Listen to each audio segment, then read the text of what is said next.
Welcome everyone! Welcome Malive, welcome Borbfan, welcome Archibald, welcome Jam, welcome Nimmer, welcome Higa, welcome on in.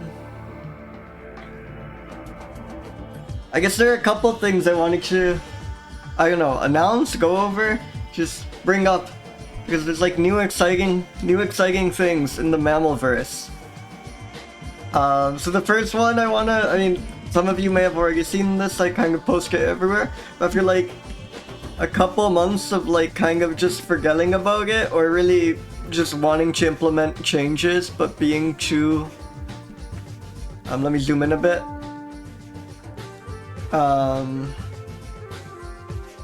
Too overwhelmed by the amount of things I wanted to do to actually do anything about it, I have updated my website. I still have a lot of things planned for it in the future, but I think it's already pretty cool. Like, there's now a search feature, which just lets you search the taxonomic data. I'd love for it to be able to search the actual reviews themselves. If you wanted to see what we had in the horse genus, you can do Echos, and I think it's just a fun time to explore. I don't know, it like really helps make it sink in just how many mammals I've reviewed. And huge thanks to Pomikit for the massive help in overhauling the website.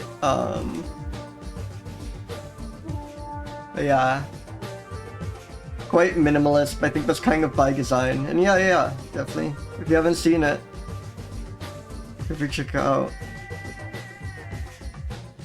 Yeah, Archibald, I was thinking about that. I think feasible would be to have it at least linked to the stream and then just leave it on your own to do it. It's 600, which I could do semi-automatically.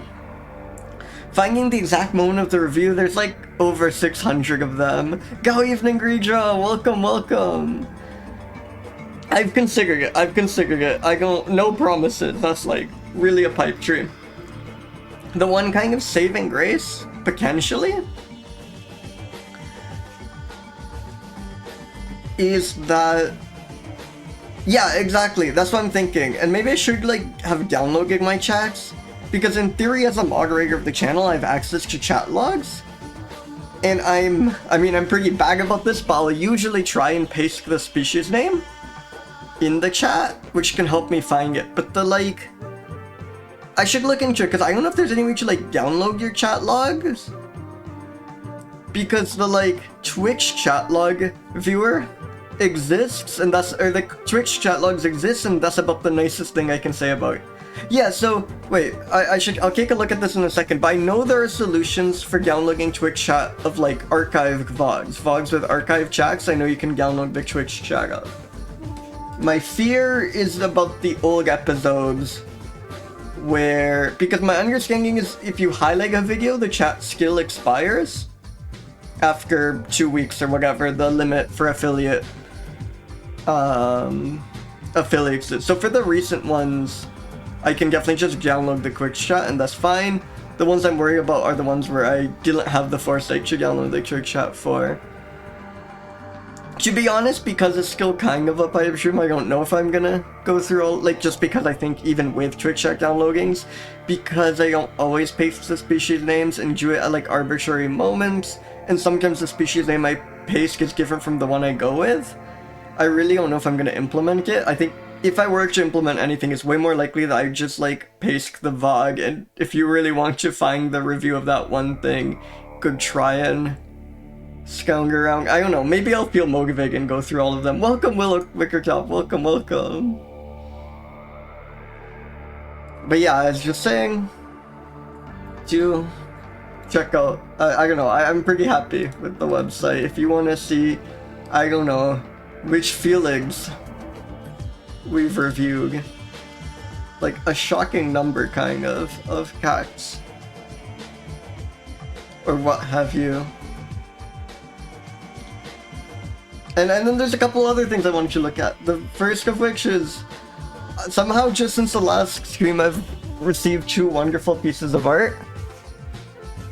I hope it's alright. I actually think both the Argas I saw in chat already. I hope it's alright if I share it, because they make me extremely happy. They're extremely good. So the first one, this like sticker by Higa, I think is incredibly cute. I love the like expression.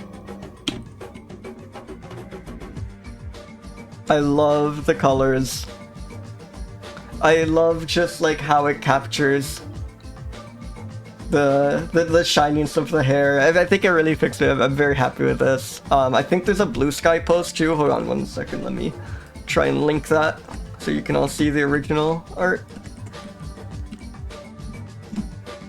Yeah, thank you so much once again. Just give me 1 second to pull up the link.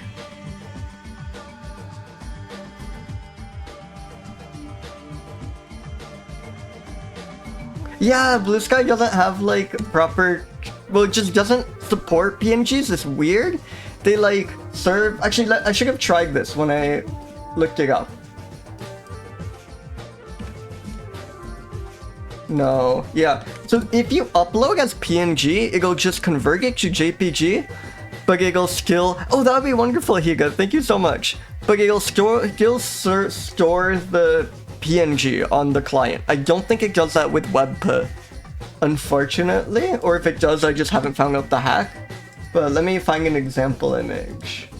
1 second.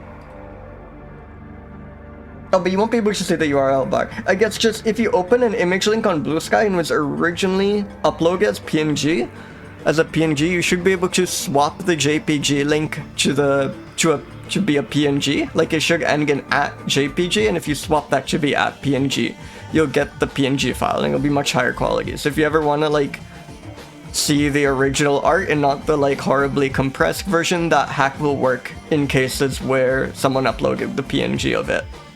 It's really nice for like pixel art and like just low color palette art where like the JPG compression will be horrible and the PNG will often be like smaller than the actual JPEG.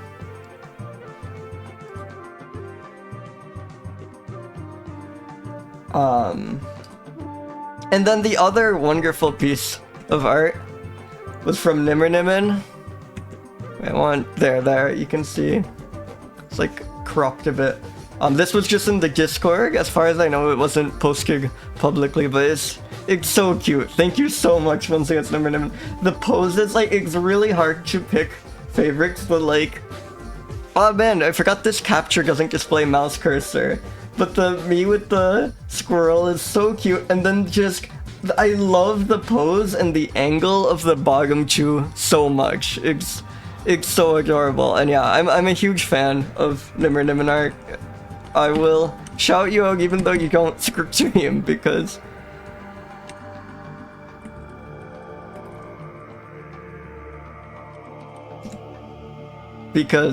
I yeah, really appreciate it. Thank you both so much. It's like crazy getting art of my VTuber like that. It feels amazing, and then getting such incredible art from both of you, it really means a lot. And from everyone else who has ever drawn me, I appreciate it immensely. Every piece of art I've received has been wonderful, and I'm so grateful. I really never imagined that. Like, I knew I was gonna commission some art, but that people like just draw me out of their own volition is one of the coolest feelings in the world. So I think that's the stuff I wanted to cover.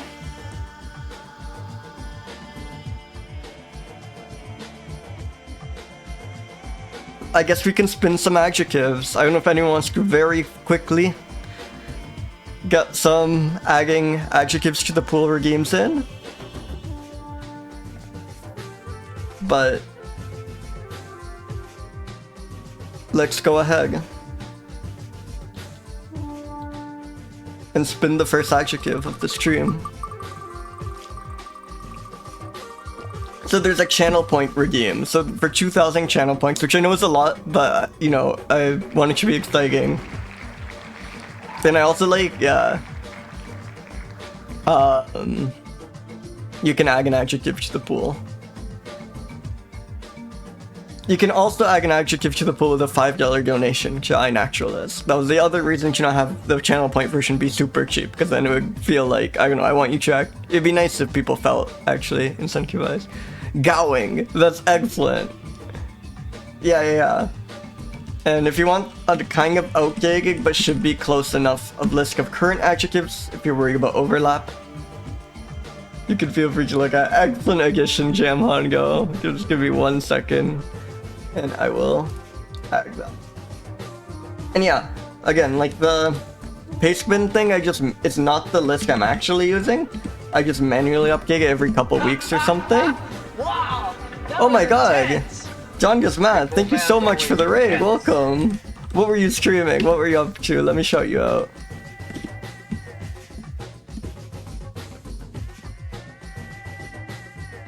Welcome Phobos! Welcome Lazjoma, welcome John Just Math, welcome in everyone. I'm actually a grad student in math, funnily enough, so definitely I will follow you. It definitely sounds like my kind of content. Oh, thank you so much for watching stream. That's very sweet of you. Thank you. I do like foundation stuff. I do descriptive set theory. Oh hell yeah! I've been studying trees, but the infinite variety. Welcome in. Welcome for the stream.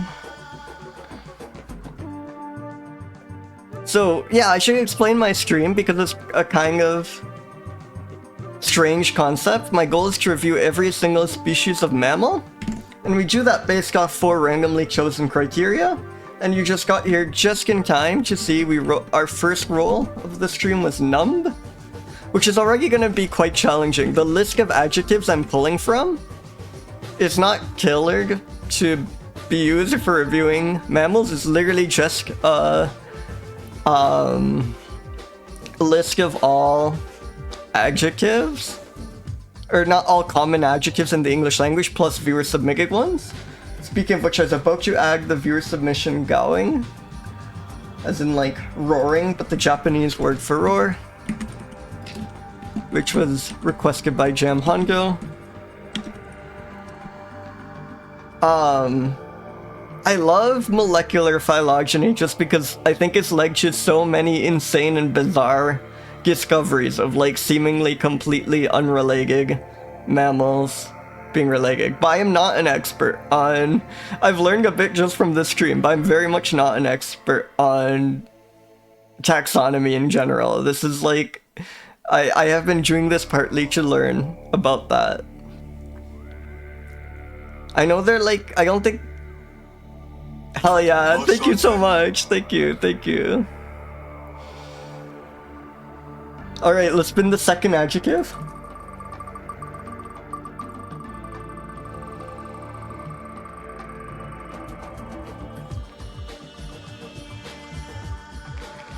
Spherical, and this is our second ever...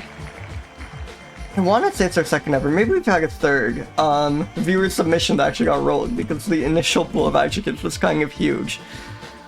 Hell yeah, thank you Eos, who's a co-host one time. Spherical is a really exciting one.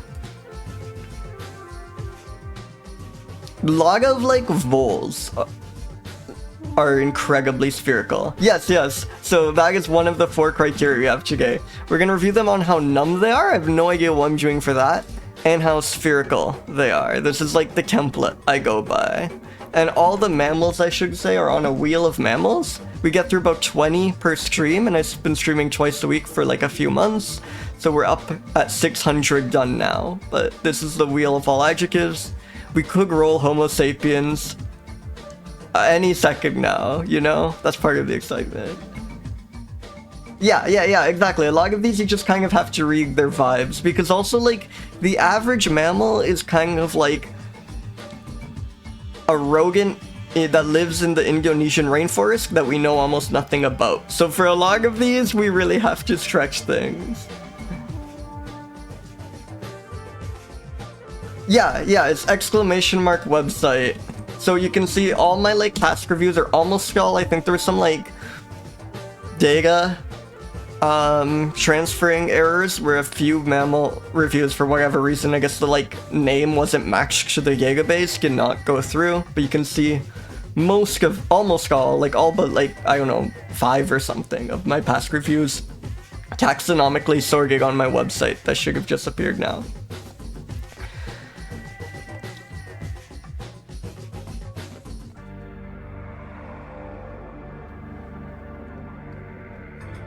Yeah, most mammals are quite pointy. Spherical, some of them are, but we'll see.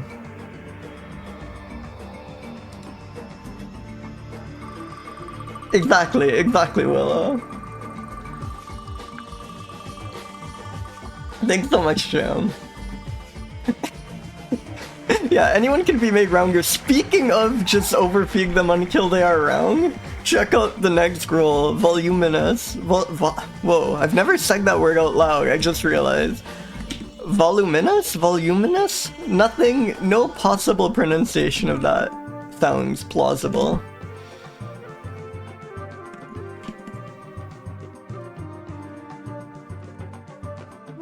Yeah, at least we can hope so. Those are the only ones that have a chance of scoring highly.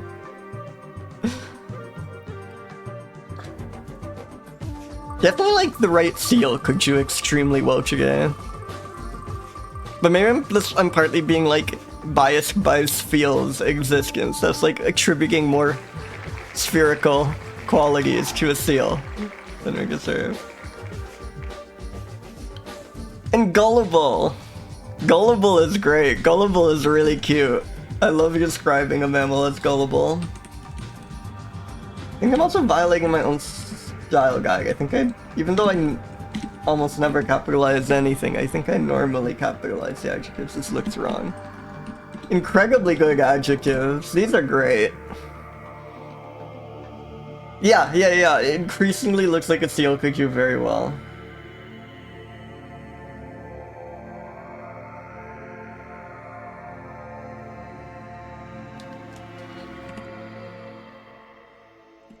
Yeah, when I use an adjective, it gets removed from the pool. If I remember to hit the remove button. I've forgotten a few times maybe, and also I think at the very beginning I hadn't yet decided if I was retiring all adjectives, so I've actually had 2 streams that use squiggly as a criterion. But I think that's a good one to repeat, and I think it's also very funny if that's the only adjective I ever repeat. So in theory, I should actually make a pretty big dent, because my guess is I review 20 a stream. There's like 4,700 mammals left, so it should be another 235 streams, and there's 4 adjectives per stream. So of course more adjectives will be added to the pool, but of these, most of them should actually be exhausted by the end. Yeah, I know, there have been a lot of... I also, early on I vetoed an adjective, which now I think was wrong. I think I should like never veto an adjective unless it's absolutely impossible. And since then I've somehow managed to never once veto an adjective, I believe. But yeah, there was a lot of sloppiness. I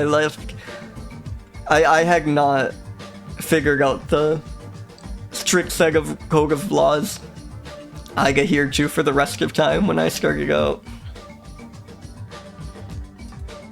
But we're constantly learning and growing on Young Station. Speaking of which, let's roll the first mammal of the stream.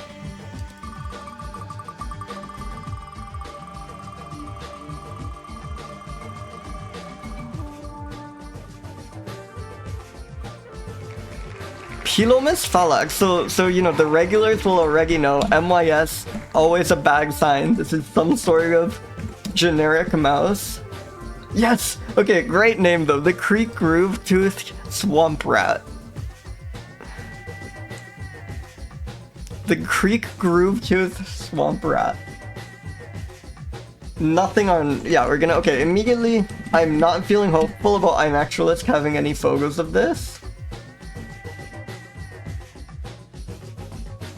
Oh, never mind. Wait, why am I on Spanish? iNaturalist? There we go. Polygigregani. There we go, there we go. Okay, this is great. This is like a cryptic rat. Look at that. I love the yellow circle on this trail cam photo. So this is perfect for all the raiders. This is the average animal we get, I'd say. But don't worry, GBIF hopefully will come to our rescue. GBIF is the global biodiversity something or another. Information... I don't know. But they're like a... I don't know...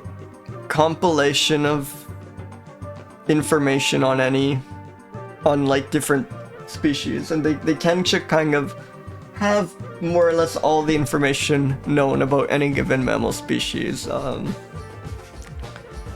or at least like a very nice compilation of it. I haven't found a better single source for learning about mammals.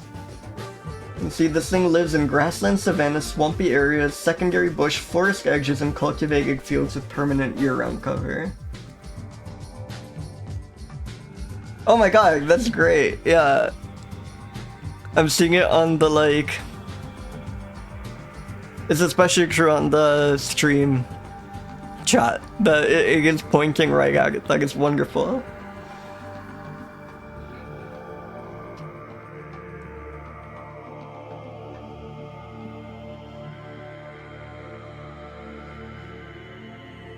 Diet comprises predominantly of leaves and stems of grasses with some crops. It does eat sorghum grains. They build nests of shredded grass either in burrows or in dense vegetation.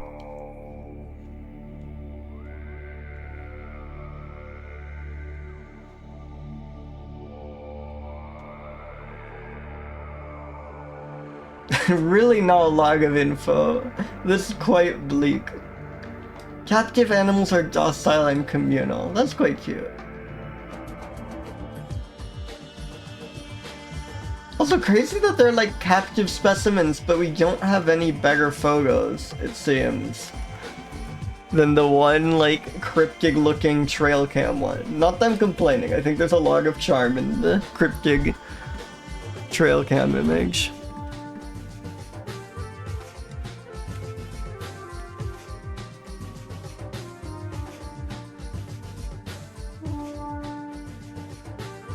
And this image is from Mohamedisai. What makes you say that, Jam?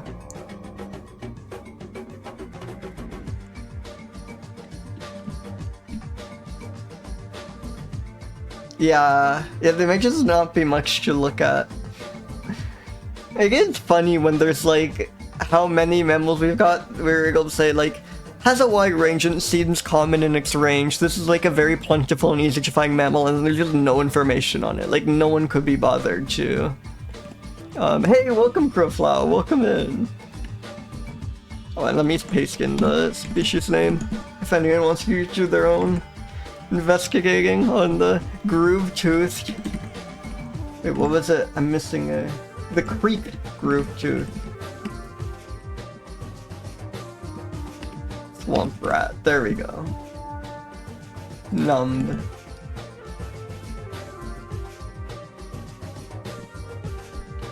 How numb is this creature? I know, I was so happy when we rolled those consecutively.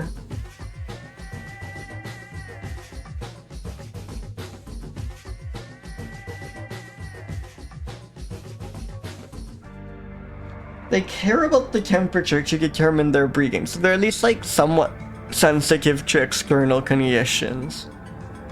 And like they're building such like this sounds like such a comfortable habitat. I feel like if you were a very numb creature, you'd just be happy to sleep on the soil. If you insist on building yourself a nest of shredded grass, that's a sign this is a very sensitive mouse, I think. I think this thing is not numb. I'm thinking like maybe even like a 36 numbness. Maybe that's excessive. Maybe like a 44. It does not look very spherical, unfortunately. I guess we have this giant circle. encompassing it, but presumably that doesn't factor into a score. Yeah, I was wondering that too. I think we've had animals of the form the XYWZA animal. Like we've had groove-toothed, long-necked animals, but if you count like hyphenated words, that's like 3/4 of a word each. So that this would be 4.5 words. Like if you count a pair of hyphenated words as like 1.5 words as a compromise, then this might be the longest mammal name. Like if you count hyphens against the length, I think this could be the longest common name. Also, welcome in, Sage Freak, welcome. Voluminous, this thing looks very small in this image. You can see the given size. Yeah, 13 to 17, not the smallest rodent, but on the scale of mammals, it is quite small. Yeah, this thing is not spherical at all. It could be less. Gullible, this thing seems incredibly easy to trick. Trying to think if any of the information can factor into its gullibility score.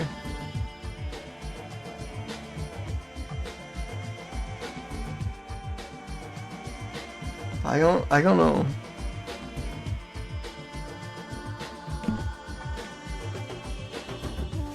I think it's just a vibes thing, and I'm thinking like a 189. Yeah, that's a good point. Communal and docile. I think they're easily tricked.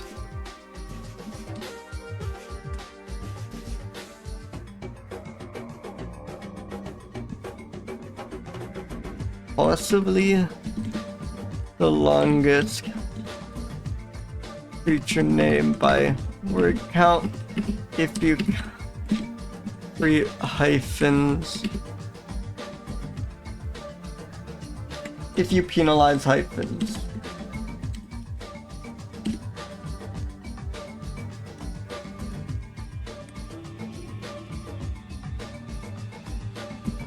Cryptid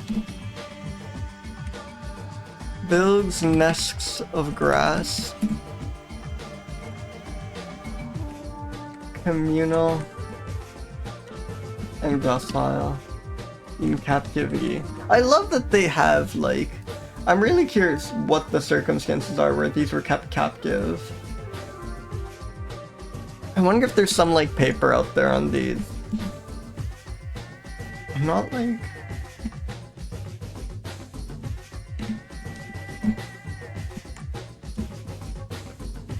Like, there are papers that mention them.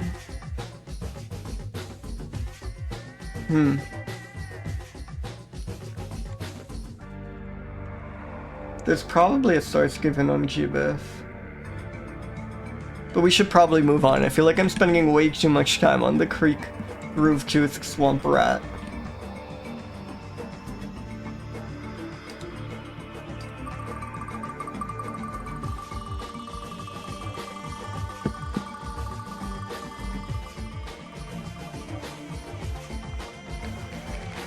Microtus? Schelkovnikovi. Microtus, I think, are voles. And voles are quite rotund. Yeah, Schelkovnikov's pine vole.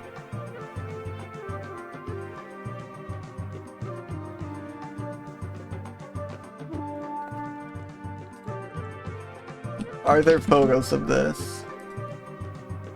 No, because GBIF has an illustration.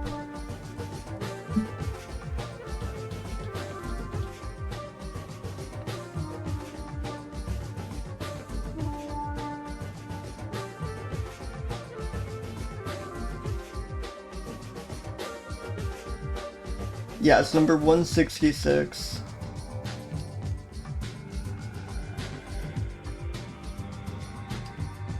Oh, look at that. That is somewhat spherical, especially I think Gbif. I think these illustrations by Tony Lovick kind of are amongst the least rotund portrayal of this vole possible. Like, it's on a perfectly Saigon angle, you know? Because I've seen a lot of voles, and a lot of these things are quite round, but I think because, like, much rounder than this color plate would suggest. That is such a small tail, though. That's crazy. That's tiny. And yeah, exactly. This seems like it's one of the rounder voles on its page, so I think it's like just an artifact of the way it's depicted in this illustration that doesn't do justice to its rotundity. Because again, from experience, if we look at, let's just like look at images of voles. Let's look up Microtus. See, look at how rotund these things are, like when you get them at a more head-on angle.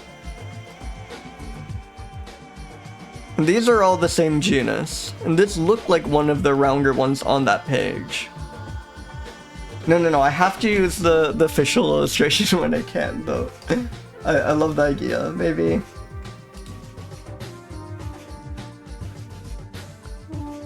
I should get a drawing tablet too.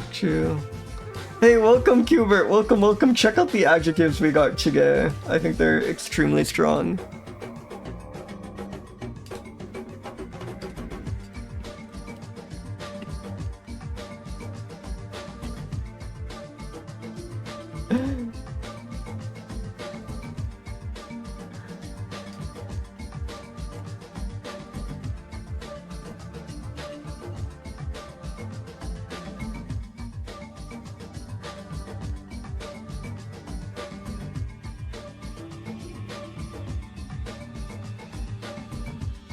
Hey, welcome Mouse Dolly. Yeah. It's incredible. Action gig.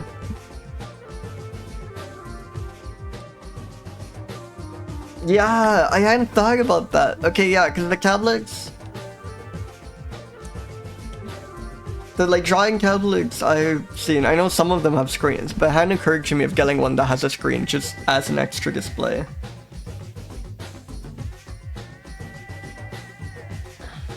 Because I do feel like I have two monitors, and I already feel like that's not quite enough. Like, it's fine, but one more would be pretty nice. The people who stream with like one monitor like Holly are magic to me. I keep mentioning this.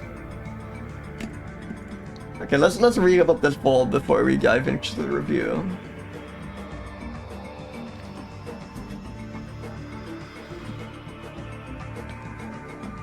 Yeah.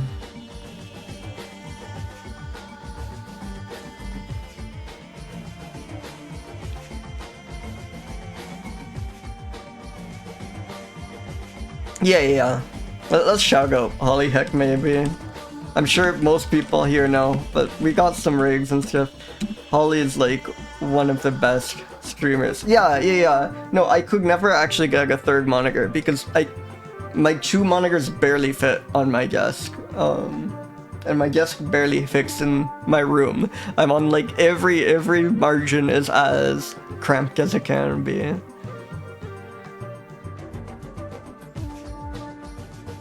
Grooming behavior is rare. Active courtship lasts 5 to 30 minutes. Your phone.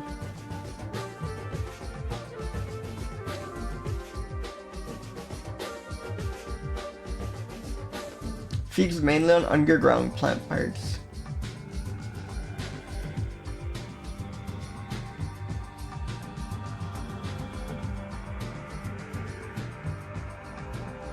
Very complex burrows.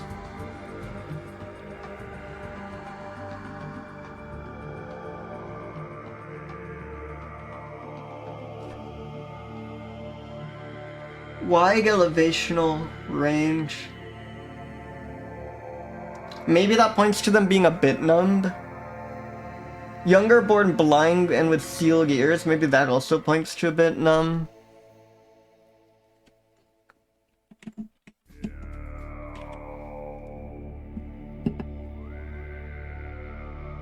I think these are kind of numb.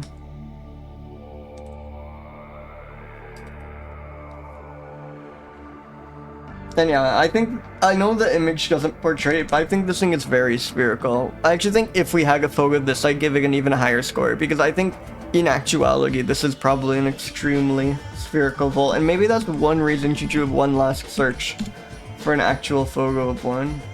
But no, I'm just getting other voles.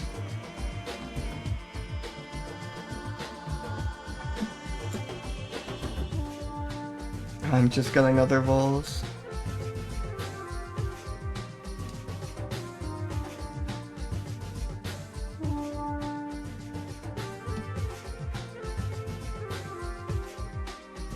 But yeah, here also, sorry, unrelated, different vole, presumably. But oh no, it's gone. Check out this image.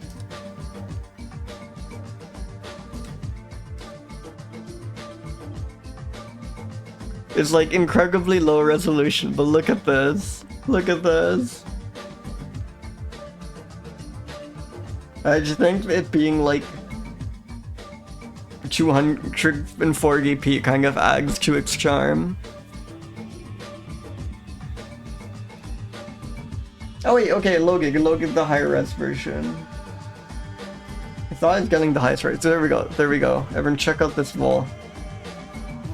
Hey, welcome Growing Girlfriend, welcome Circle Back, welcome. Really great image. I love voles.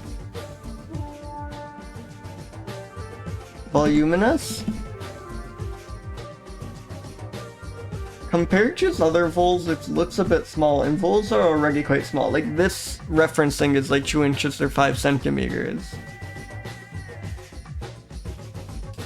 Oh, that, yeah, Greedra lying on a pile of gold in this pose. That would be wonderful. So I think...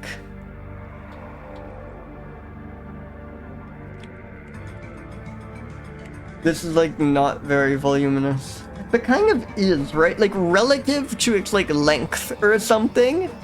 On an absolute scale, like it's not voluminous. Well, relative to its like length, which might be an insane criteria, but what relative to its length it is. But that's just because it's spherical, and I don't want those double yipping. Yeah, exactly. Gullible. I was gonna say this would be very easy to trick, but look at that stern look. And it also builds very complex burrow systems, right?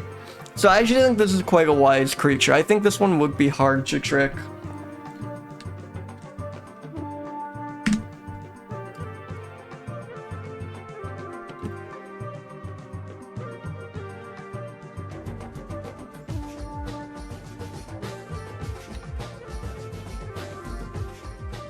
We'll see. Are you planning on tricking some voles?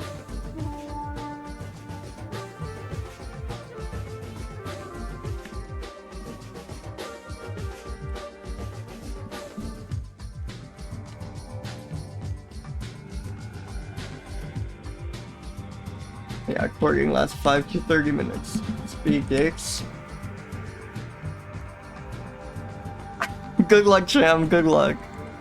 So this one seems to prefer underground grasses, but maybe that's just because it's never had the joy of eating chews. Imagine not many like rodents naturally eat chews, given what insane confluence of circumstances would have to happen for that to take place. That's also a good question, Kubert.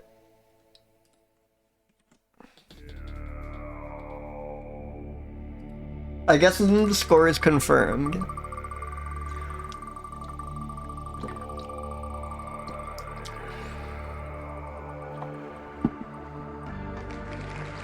Nyctophilus, so the night-loving heran. I think that's probably just gonna be a bat. Which bats are good. I have no complaints about it being a bat. But let's see. Yeah, the Sunya long-eared bat. Long-eared is exciting though. I love a bat with long ears.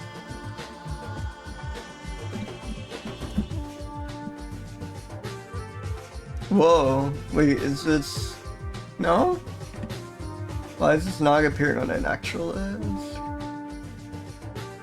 Once again, it's sending me to Colombian naturalist. 0 observations. Yeah, it doesn't look like there are any images.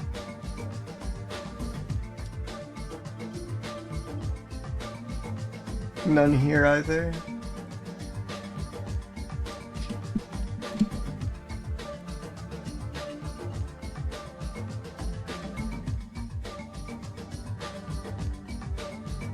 Yeah, clearly. So it's illustration 92 in this chart.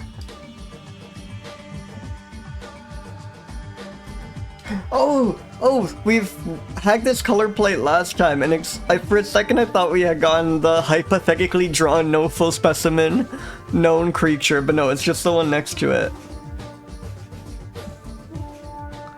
That's interesting. So most of the Australian backs I think of as being the giant flying foxes, the mega backs. Yeah, next time we're getting the hypothetical bat.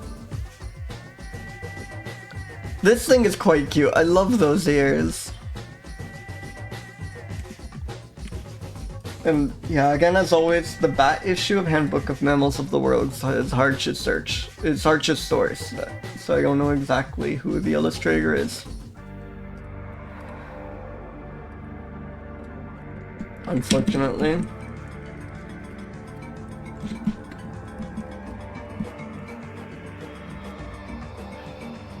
Yeah, I'm a big fan.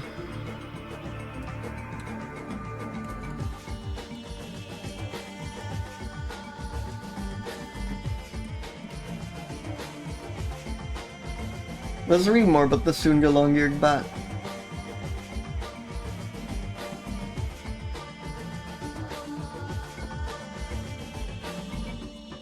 Native gardens and occasionally banana and coconut trees bordered the stream.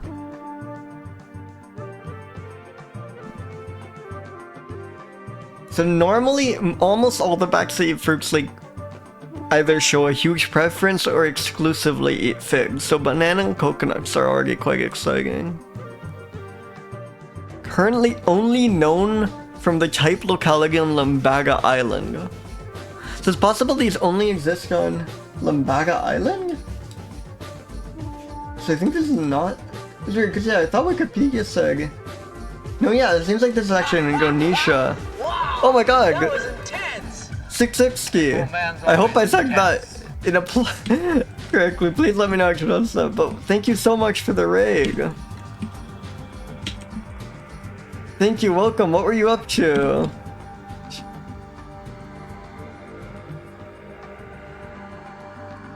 I'm young and I'm reviewing every species of mammal. Every week we roll a wheel of adjectives. Here you can see the total pool. Today our adjectives are numb, voluminous, spherical, and gullible. Oh hell yeah! I hope that was fun. Welcome, welcome. I love like, yeah, just any like stream that's like exploring something like that. And we just rolled the Sunga long-eared bat, which seems to be a very rare, obscure bat that has only been found on a single island in Indonesia.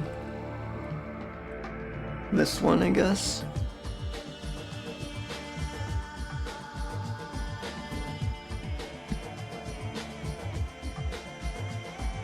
Nothing known about its diet. And that's it. This is the log of taxonomic info other than that.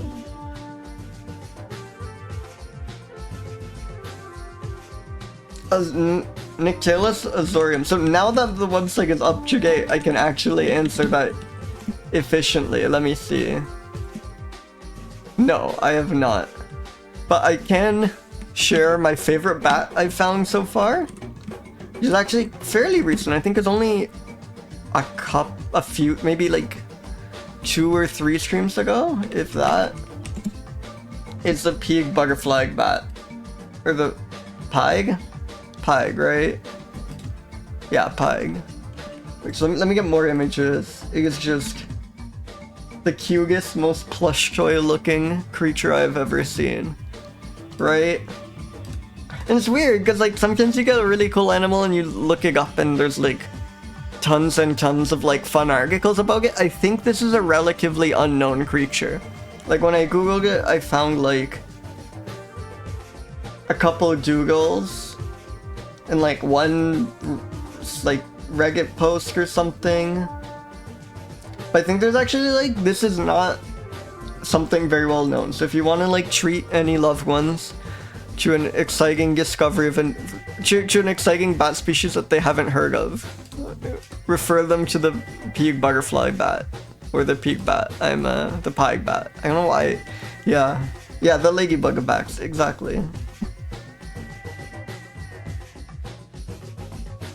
But yeah, no, I'm very excited to get the bat you mentioned. Though sometimes I try to avoid spoilers because I love the idea of stumbling on the creature. So I have looked up a few species.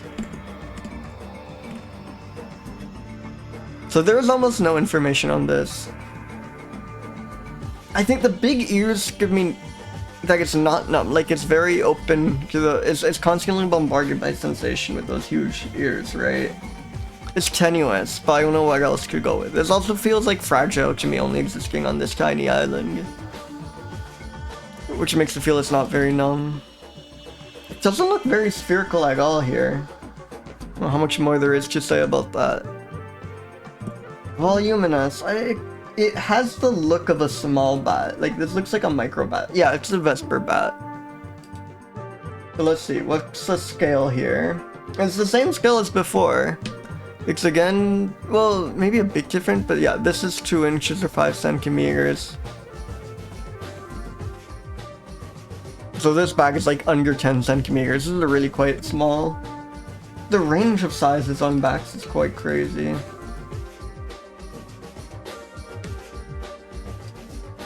It looks extremely gullible. Like, look at those ears. Look at it, like, he is staring very trustingly at the camera, I think.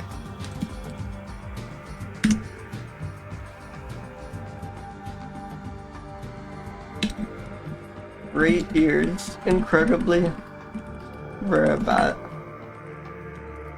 It looks like a cheerful, like an exciting, it looks like it's a dog that you just held, and you just held up a particularly fetchable stick. I think that's the best way of describing this expression.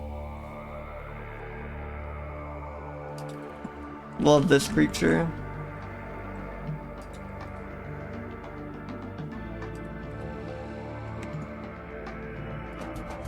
And let's spin maybe one more mammal before the ad break, which I can snooze because some people just got here.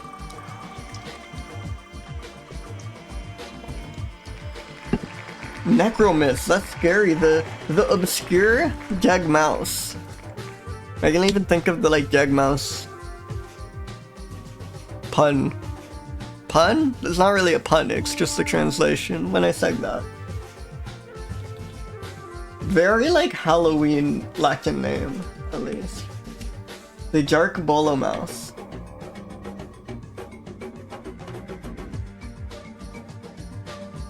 Fascinating name.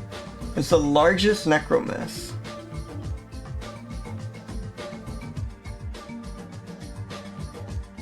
It is an omnivore. Normally lives on the ground surface, although undertakes some burrowing activity. Let's see if we can get an image of this.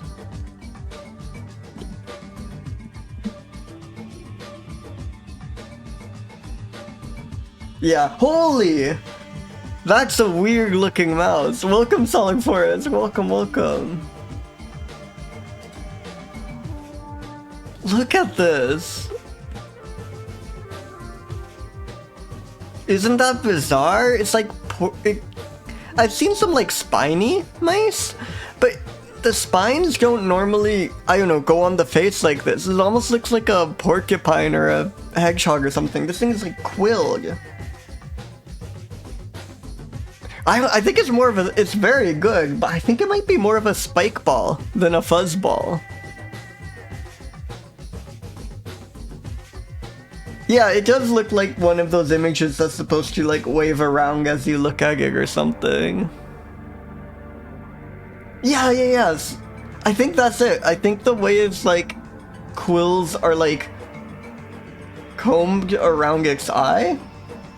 And then yeah, this weird white eyeline is what makes it look so strange to me. Because I have seen some like spined mice. But that combined with just like how much the hair looks like quills, like sometimes it's just the fur looks a bit prickly. This is like full on porcupine stuff. This is like very strange. Especially like, you know, I've seen a log of mice on this stream and a log of things. I have not seen anything like this, I don't think.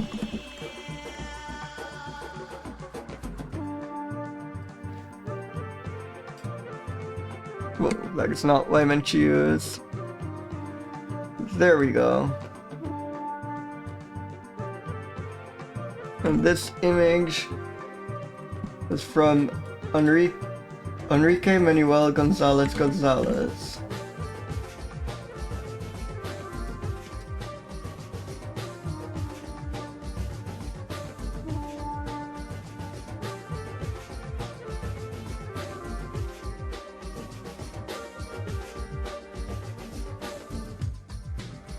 Okay, let's read about this mouse.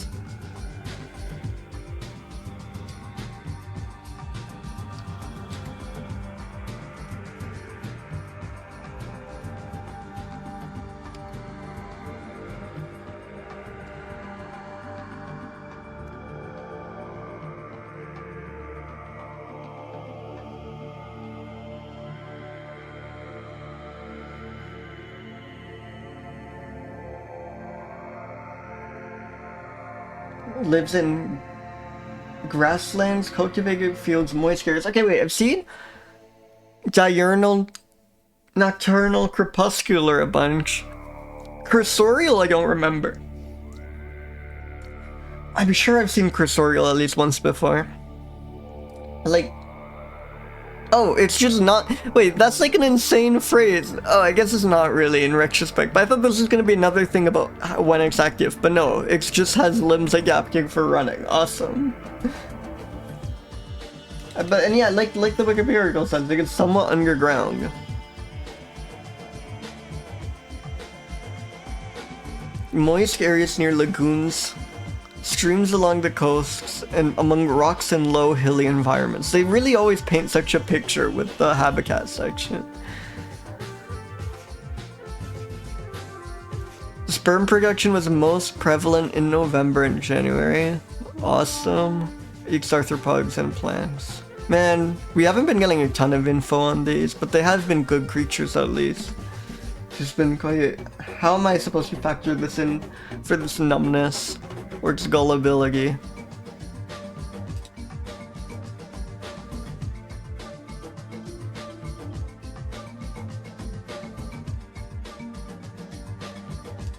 I feel this like thicker, quillier fur will kind of shield you from the outside world, so maybe it would give you a degree of numbness. I don't know what else to go with. I'm gonna say it's like slightly more numb than average. It's kind of spherical. It's like between the back and the head. It looks like it. Do people know the game with, what's the spheroid game? Or the sphere graphics game?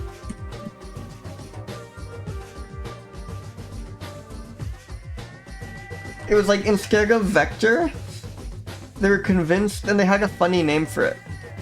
Yeah, Excagica.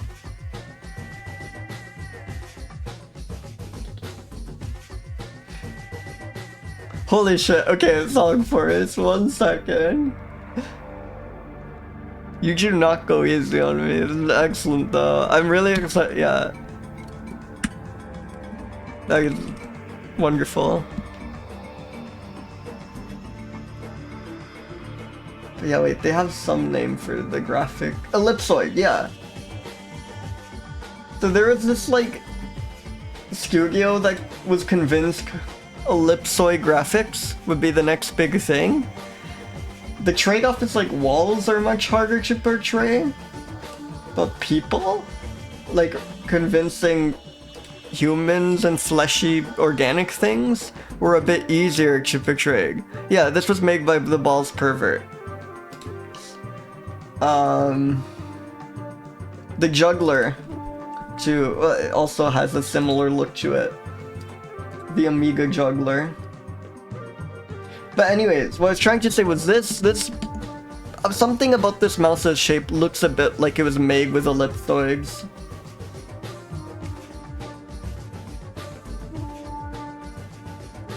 It looks quite small though, but again, maybe voluminous for its size.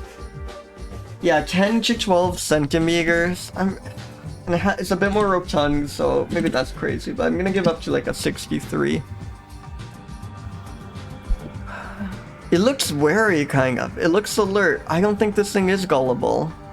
I think it's like close to the middle. I think it's a bit less gullible than average. Exactly, Grisha. Hell yeah, so it works.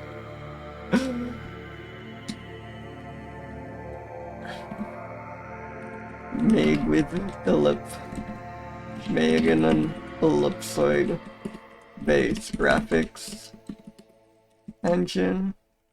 Really crazy look to it.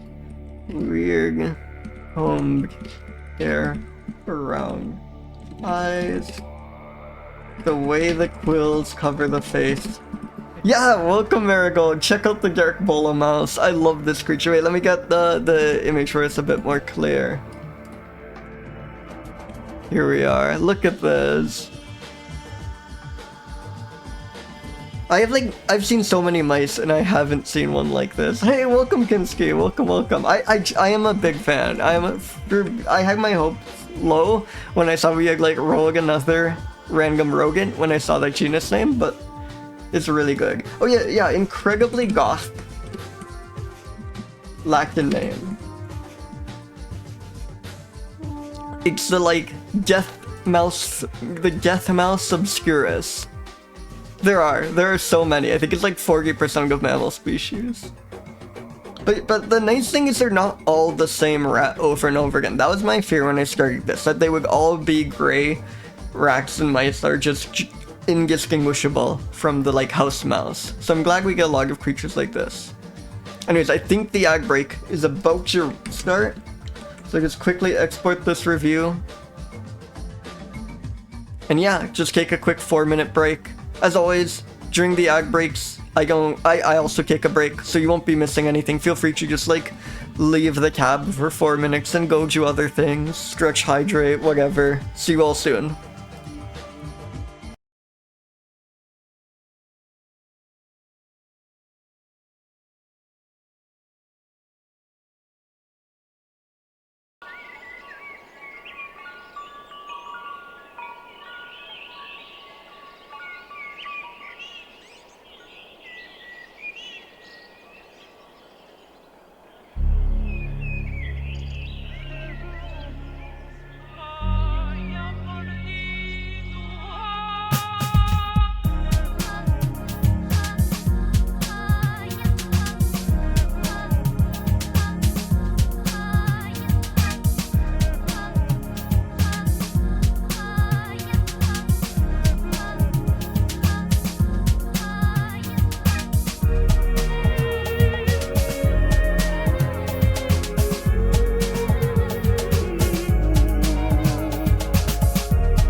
Welcome back, everyone.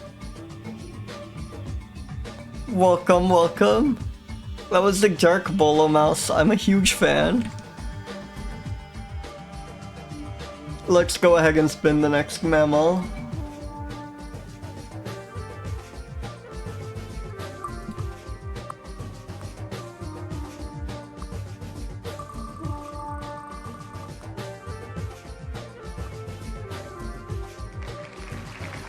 Graomys jacksoni.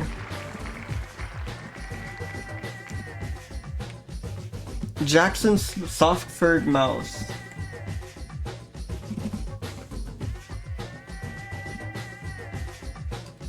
Lots of rodents today.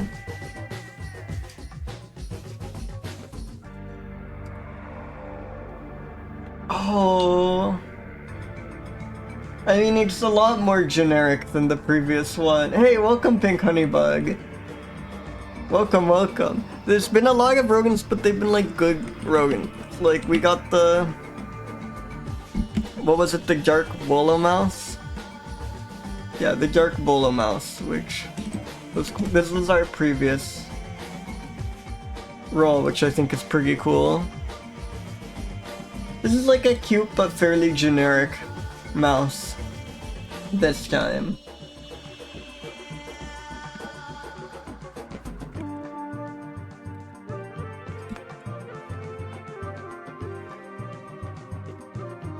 Yeah, yeah. This image is from Methoge Majambare. They're doing this to me. They're putting me in the tiny mesh bag.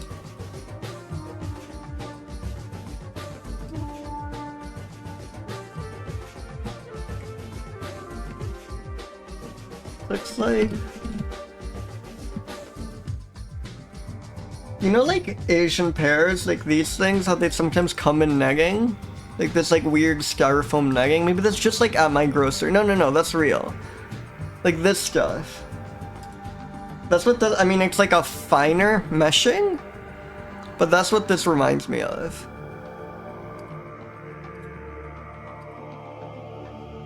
I guess this is just... I'm, like, insane. This is just, like, a generic mesh, but... That was just the first thing I saw when I saw this, like, containers being held.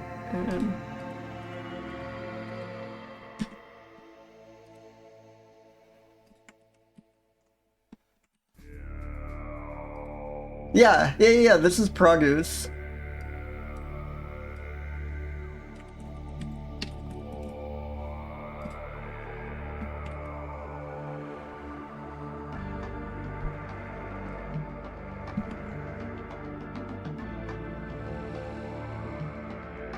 Nocturnal, crepuscular, and terrestrial.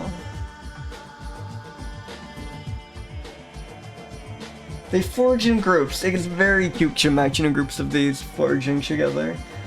And may have home ranges restricted to vicinity of a single fruiting tree where they collect fruit during forays from sheltered spots. Collect fruit being one word here due to the OCRing is wonderful as well. I love this sentence. They just all, like, live around a single fruiting tree and go on forays for fresh fruit. It's leaving their sheltered spots. Incredibly cute.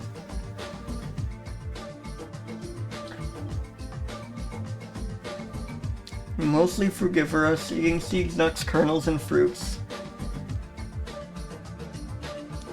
Fruits are taken from the ground and carried to convenient shelters to remove hard shells. These are the cutest mice ever.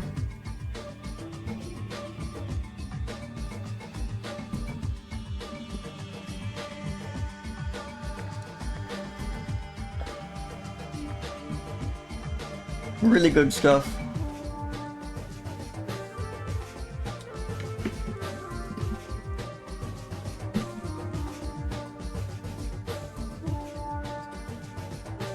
I think, again, this has a sensitive soul. I don't think it's no metal.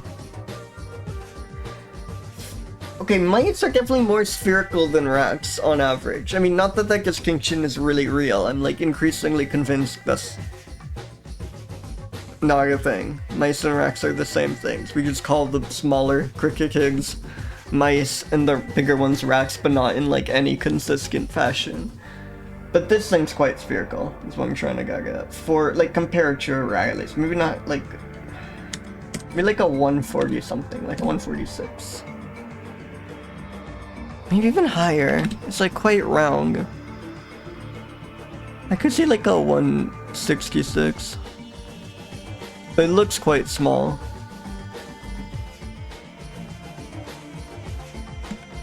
Yeah, 9 to 13 centimeters head body length. It's like a 52 voluminous. It looks incredibly gullible. It is about to get into the produce bag. I know, spherical and voluminous was such a good 1-2 punch. I'm really happy with you guys' adjectives. It looks like excessively gullible in this image. It is about to be tricked into going into the bag.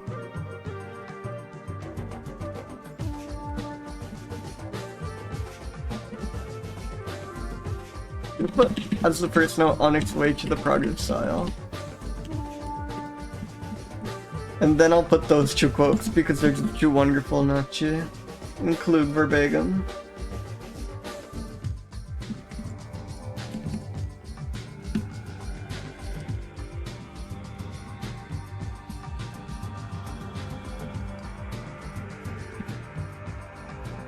They forage in groups that may have home ranges, restricted to the vicinity of a single fruiting tree where they collect fruit during forays from sheltered spots. Fruits are taken from the ground and carried to convenient shelters to remove hard shells. So good. Yeah, I was wondering about that, because like here I only see them around those pears, like those Asian pears, and like maybe peaches sometimes, or like plums, I'm trying to think. I'm having like trouble picturing the frugale. Maybe it's more common than that, but that's what I really associate them with. It makes sense, like it's so easy for fruit to get bruised. It's weird that that's not more common, like especially pears. I love buying pears, but it's so hard to get like a ripe pear that's like not entirely beat up and like also have it survive the trip home in my shopping bag. Like, it's kind of, I guess it's like, I don't know how environmentally friendly those are, but it definitely does solve a real issue. Hey, welcome Musui, welcome. Yes, we have a very, very adorable mouse. Soft fur is such a delightful descriptor as well. Sorry, let me chill right there. Let's spin another mammal.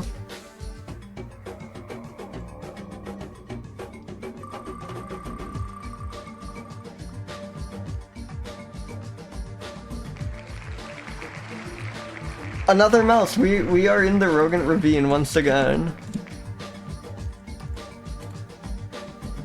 Yes. Okay, really good one though. The fat-tailed gerbil or dupe.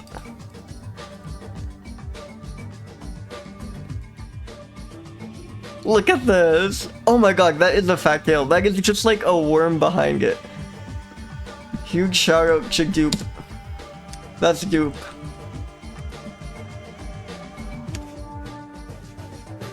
Wait, is dupe an actual streamer? I do not condone anything dupe the streamer has done. That's scary. I know. They're like, fat tail is also like, they set me up because fat-tailed is usually such a nothing.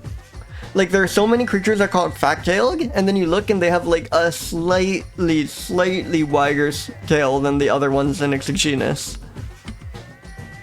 I just meant to shout out the word dupe, but I can't get over this thing being called dupe. Maybe dupe the streamer's wonderful, I don't know. Welcome Valerie Holla. That is a juicy worm for a bird to eat. This being called dupe and looking like this is so wonderful.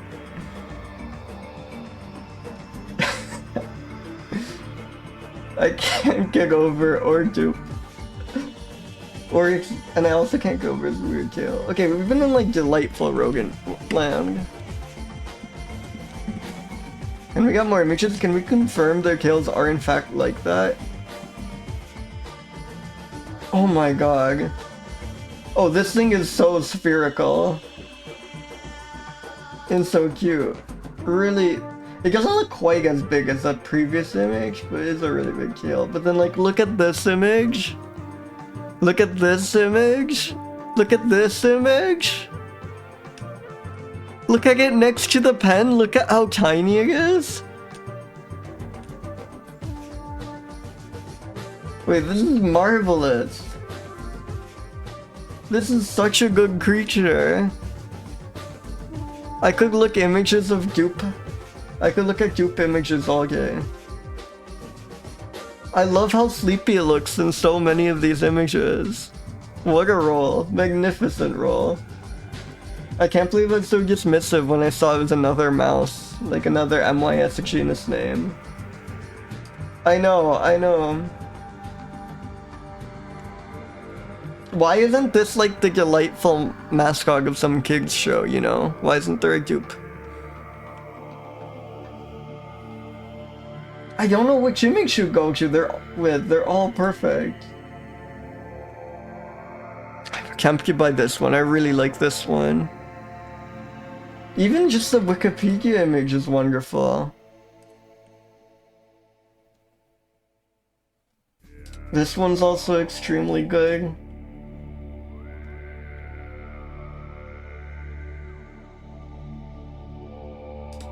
I think this one's my favorite. It's very close though. I know, like the little cord, and there's this one especially. It is exactly shaped like a computer mouse, like mid 2000s or like maybe even like early 2000s, late 90s, like bulky one. If this was in like that like gray plastic model, like gray, not model, but you know, the like shell material. I know, every image is so good. This is literally shaped like a computer mouse. This is why they got that name. But I guess this is like gerbil and not a mouse. But you get the idea. It sounds like this is sometimes called a mouse. Jupe. I can't believe this is called Jupe. Can I know where it got that name?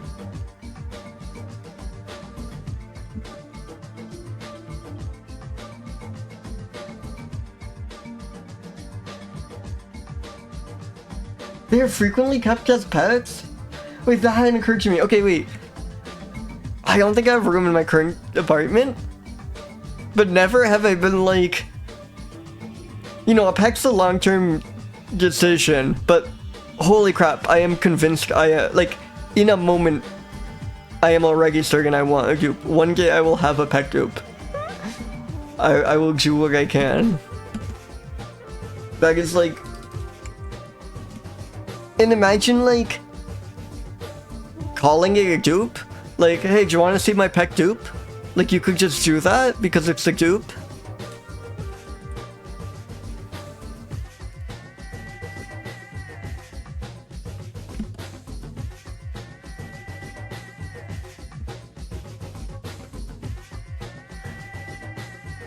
I know, how hard is it to acquire a dupe? God.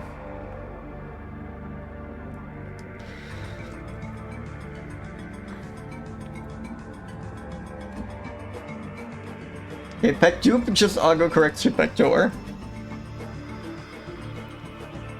A day in the life of a dupe. Is this actually a dupe?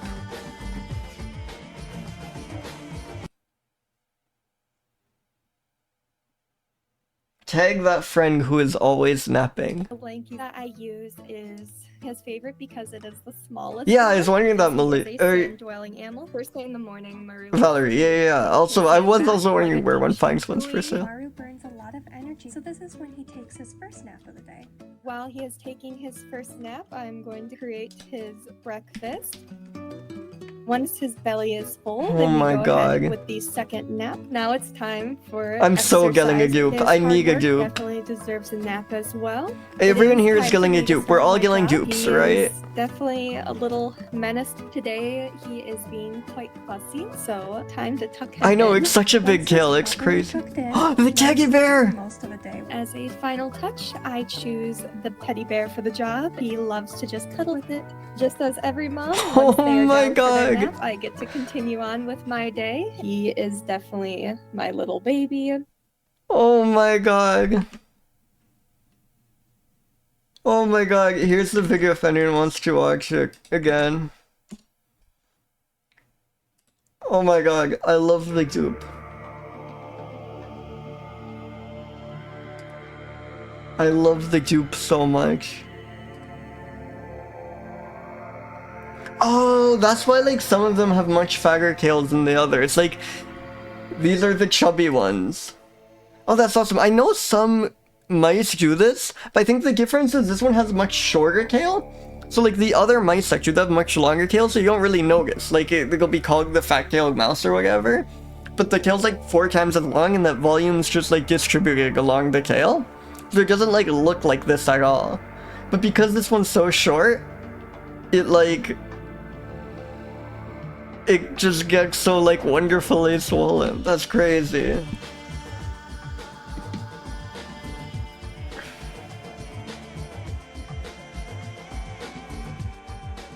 God, what a roll. I can't believe I almost went my whole life without knowing about the dupe. I feel like it would have been destined that I would eventually learn more.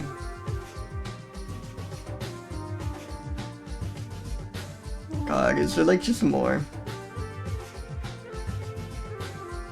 There's a lot more images. Is there like more?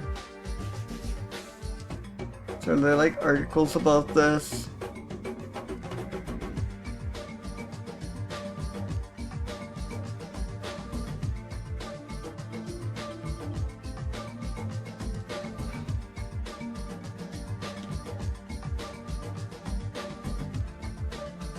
Oh yeah, I was gonna look up the etymology too.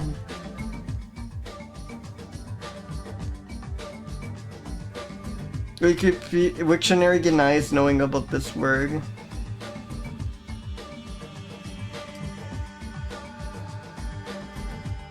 Oh, it's just, I guess it's just clearly short for duprasi. And yeah, Beermac gerbil is like baffling.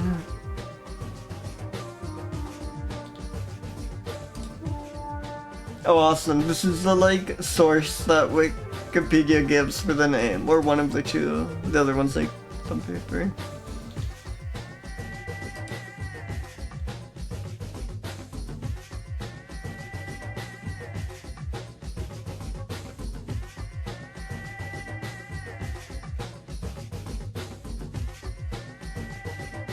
Have a great... Whoa, they can return to their home base from 2 kilometers away. That's impressive. They may be aggressive in captivity. Good to know for anyone who's who's already placed an order on a dupe. I'm sure at least one person here has.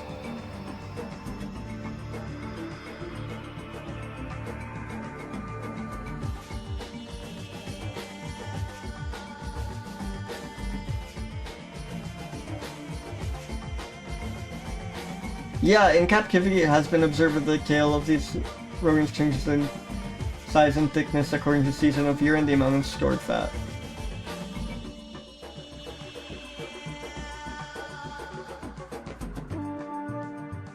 It is a model species in physiology.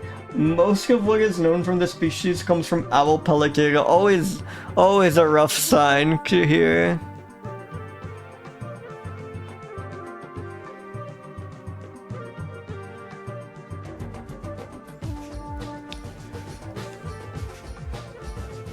Oh hell yeah, I'm eating so much bread. I'm a big grain eater.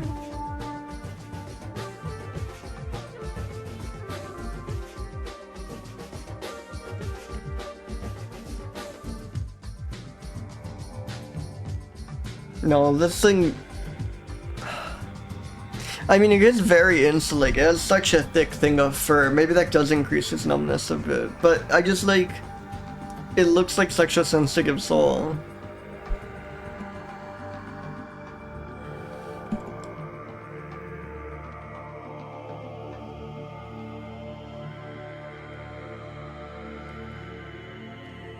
Spherical, like...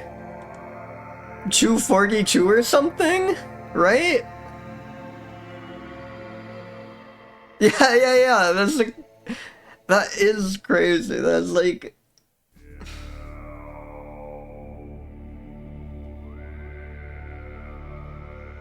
Like, does that mean it's not gullible? Like, it's choosing to be kept as a pet? Because when it doesn't want to be caught, it can't be? Or is it gullible because it's like, lets you dressing up in a cute outfit and giving a teddy bear and stuff in it? Yeah, I'm gonna say like 248. I don't know how much more spherical it gets than the dupe. Even the name is incredibly spherical. For its size, it's very voluminous. I don't know if that makes any sense what I just said. But you know, for its like length or whatever, or just it also has a very voluminous vibe. But it is also tiny, so I think that comes out as a wash and it's like a 125. Maybe that's insane. Gullible? It looks so gullible to me. And again, it is a pet. And it lets you dress it up all funny. Maybe we're the gullible ones for falling for its like roses to just live a spoiled life. But yeah, it has a very voluminous tail. But again, in absolute size, it's tiny. So I can't give it a crazy high. I can't give this like an elephant score, you know?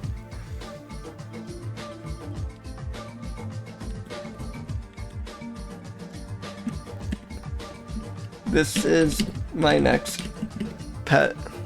I swear to God. Dude. Maybe we can throw in a cube. And a look at it. And a cube. I think that's good. I think that more or less covers everything I have to say about this creature. Yeah, its name is Cube. It's gotta be. Yeah. Also, I just realized I wrote dupe here. Wait, it was dupe. Why am I saying dupe? I keep calling it dupe when it's a dupe. I'm gonna leave dupe in the notes. I think it works. I've duped it. I've duped it, duped.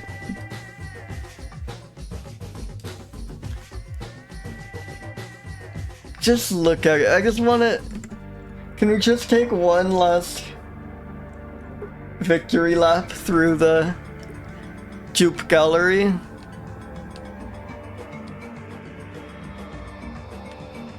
That is so good.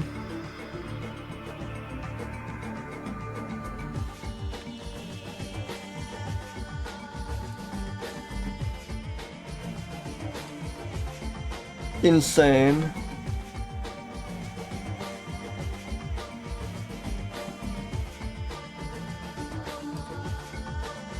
Yeah, gonna be really tough to follow up on the dupe.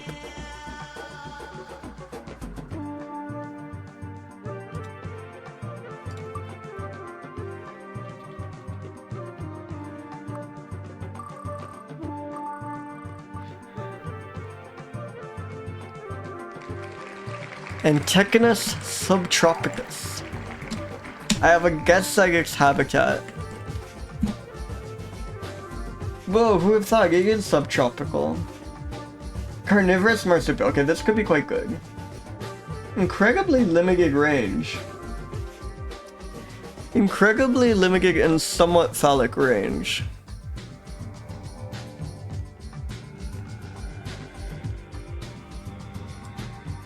Yeah, I love when they give up on the common name. We are not calling this anything plausible. Yeah, no, trust me, everyone just calls this the subtropical Antechinus. You know, on the playgrounds are always, like, giving rhymes about the subtropical Antechinus.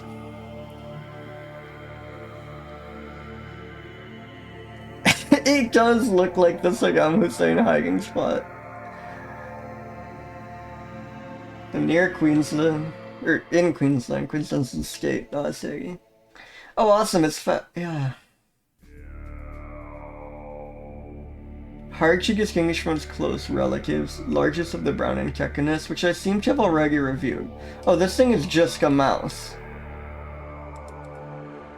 Yeah, tiny range but least concern is insane. This must be like flourishing in that patch of land.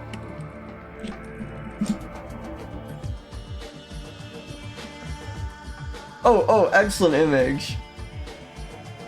Oh, it does seem to be flourishing. Wait, this is awesome. I mean, it's no dupe. But it's really good. Is this related to the generics?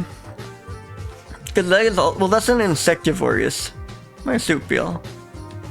I feel like they might be in the same order or something. Excellent, Mitsui. I know, it's extremely triangular. Or like, yeah, it's a cone. How does it being a cone affect your spherical score? I know. It's the very first one we got, but I think it's the one I have to go with. Just like feasting on the leaves. I also like this one a lot, where you can see like how Regic's nose is and it's just peeking up over. Hey, welcome out, Chazameth. It is quite shrew-like, like that snout.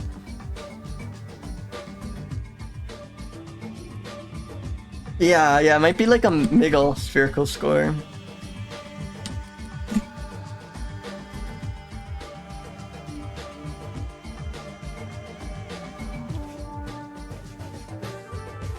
Mostly nocturnal. Oh, lives in... It favors dense, tangled strands of invasive pioneer shrubs, such as wild raspberry, bleeding heart, and bracken fern. Really great names. What do you... That also sounds like a messy situation. When the, like, native species with a limited range is thriving because it does so well living in all the, like, weird invasive plants.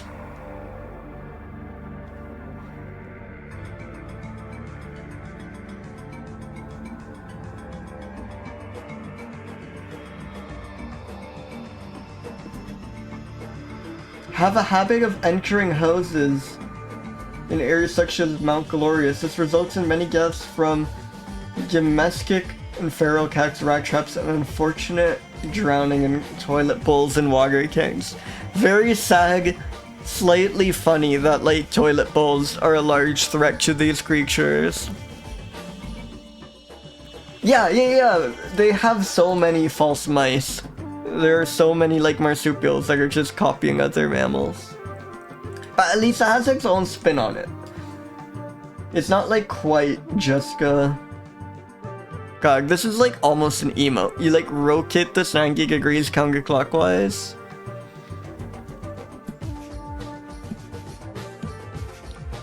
Yeah, exactly. Okay, look, it's no dupe. It's no dupe. But it is quite good.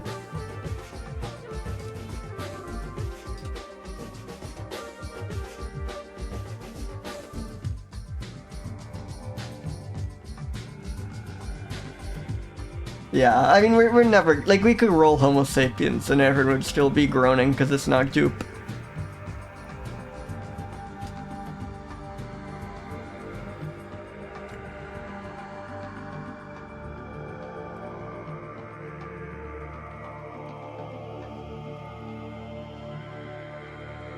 Yeah, I mean, it is a relative of the possum, at least in the sense that they're both marsupials, so it kind of makes sense.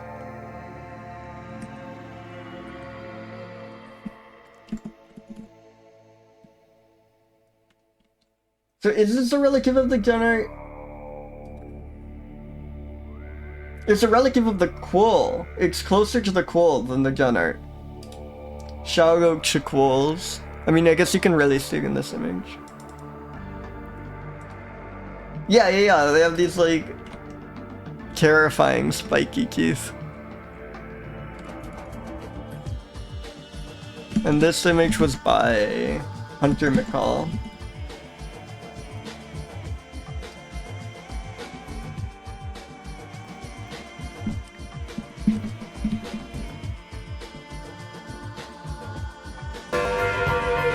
Enemy! Thank you so much! Thank you so much for subscribing. Welcome in.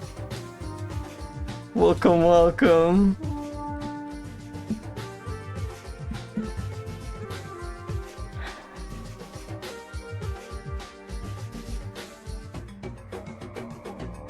Check out the subtropical Antechinus. Hey, thank you for the follow. Thank you. Really appreciate it. Okay, let's. Is this thing numbed? Is there anything pointing to numb? Has been tricky, to say the least. You will also assume it hunts in dense rainforest and rotten logs, consumes carrion, regularly enters houses where it scavenges meat scraps and pet food. It kind of seems hardened. It kind of seems like a tough one. Yeah, they look like a killer. I think these things are like stone cold. Looking here, like looking at its body in this image, it does look quite spherical. Again, it's more conical than anything, but I think it deserves some spherical credit. For its size, it's a bit voluminous, but it really is quite small. I think the way we've been grading things is we get like a 58 or something if I'm being consistent. So it's like hard and a tough guy, but I can't give it a low gullibility score if it's like drowning in toilet bowls. Again, my deepest sympathy is to the subtropical Antechinus. It did not evolve to like deal with toilet bowls. But I can't give something where it like mentions a serious threat to these as drowning in toilet bowls. Anything but a kind of high. Wonderful emote. Gullible score.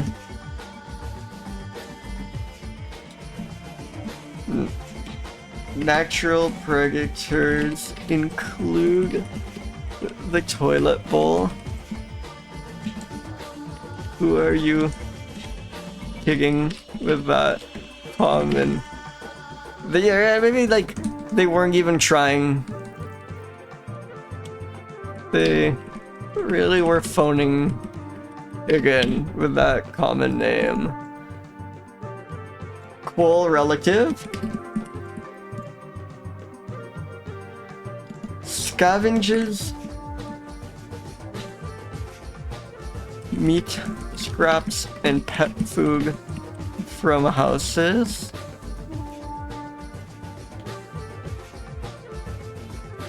Wait, what are amphipods? Like tadpoles? Like the young of amphibians? No. Wait, what the hell are these? I've never seen a amphipod in my life. So they're related to isopods, which I'm familiar with. Freshwater shrimp, scuds, or side swimmers. I'm trying to think if I've seen these in a Life in Jars video. Crazy. One large male in captivity promptly killed and ate adult host mice. That's terrifying. They're like the same size as the host mouse.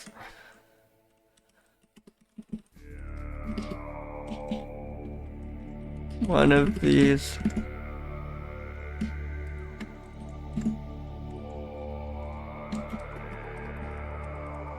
Yeah, these are vicious. These are terrifying.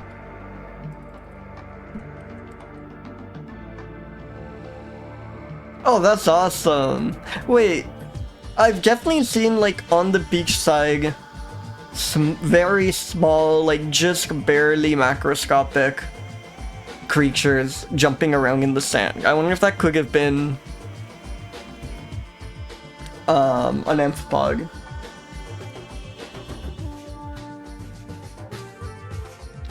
Yeah, okay, sand fleas, yeah. Oh, awesome, okay, I know amphipods then, hell yeah. God, I feel so lucky that, like, people who actually know stuff about zoology come in here. It's, like, always so fun, like. I am always impressed by, like, what people here know, and I'm always very grateful, because we get, like, really good context.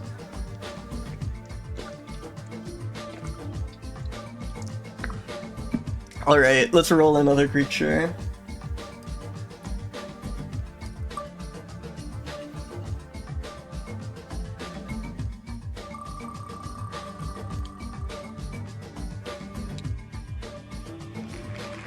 Graomys. We are still. We had like one bat, right? And then everything has been either literally a rodent or at least rodent shape, I want to say. The pale leaf-eared mouse. Oh, and this is a cricket gig. This is very much gonna be a mouse, I think. Like a mouse or a rat. Like a very conventional guy.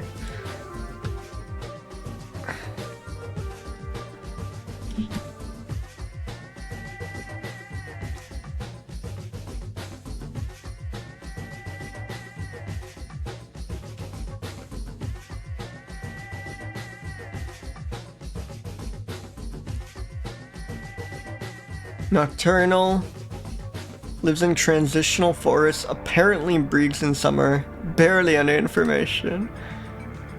It's no dupe.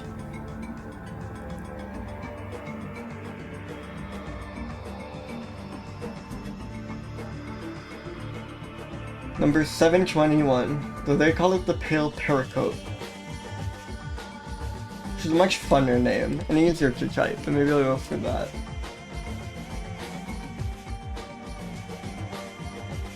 That's a mouse! That is unquestionably a mouse.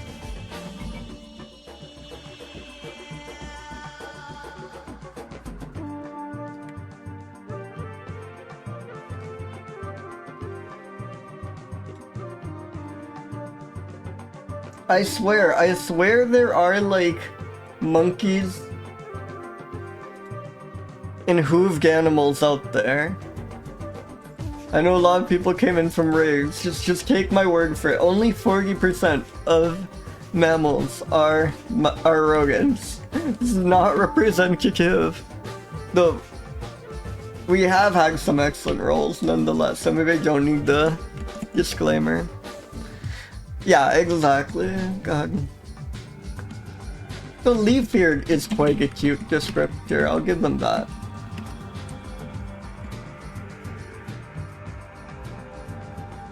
Like, mice ears are always their charm point, so I'm glad when they like zero in on that.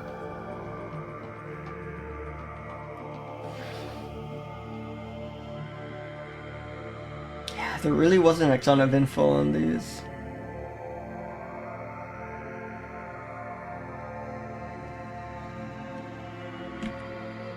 Yeah, and it's 10 to 15 centimeters, so bigger than most of the mice we've been getting. But like marginally, so I don't think it's numb. Kinda spherical.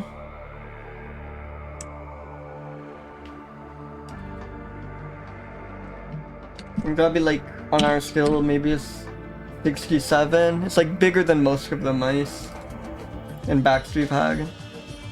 Oh, it looks quite gullible. Maybe like a 177. I feel like some numbers I give much more. I think I give a lot of 77s and 177s. It's a mouse.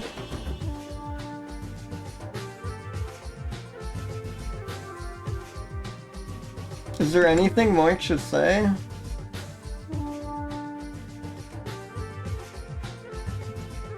Also called the pale paracoat, which is kind of fun to say, I guess. This one's kinda... well, we shouldn't linger on it too long. Let's roll again. I think you might be right, Valerie. Some of these have felt very fake, like some ecologist or biologist or whatever naturalist just really want to get a creature named after them. So it's like, trust me, this shrew I saw in the mountains, it was different from the other shrews. I don't have any specimens, I don't have any photos, but like I counted Keith, it could not have been any other known species. Just take my word for it. Yeah, exactly. We have to get through these mice eventually. I should take this in more. I should take this in stride. I shouldn't be so poggy about this, especially when we've had such good ones. Here, yeah, let's go ahead and soft fur rat. Let's go.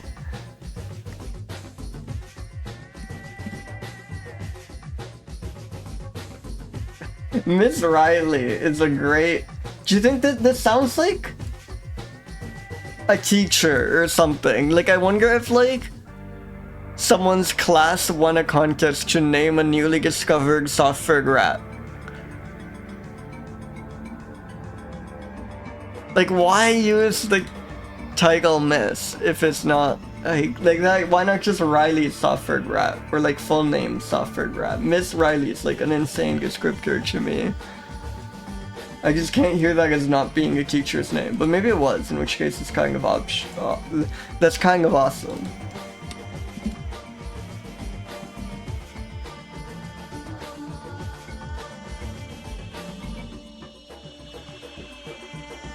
Sandy plains with degraded, scrubby vegetation. That makes them sound quite numb. That sounds like a rough place to live.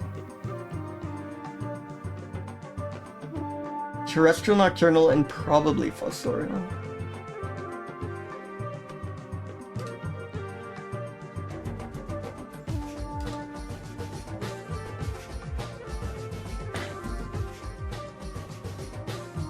$3.79.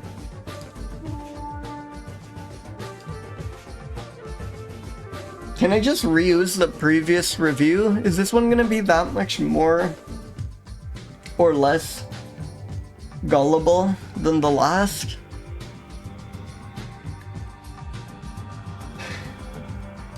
You know? Also, I am so tempted, now that I have this like nice printer, I am so tempted to like put up one of these color plates on my wall.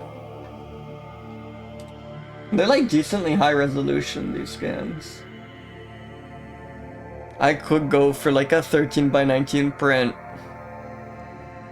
Yeah, huge. So like 90% of these were done by like Tony Lobbit. I can link Tony Lobbitt's website. Check out Tony Lobbit. So this was from the Handbook of Mammals of the World, who did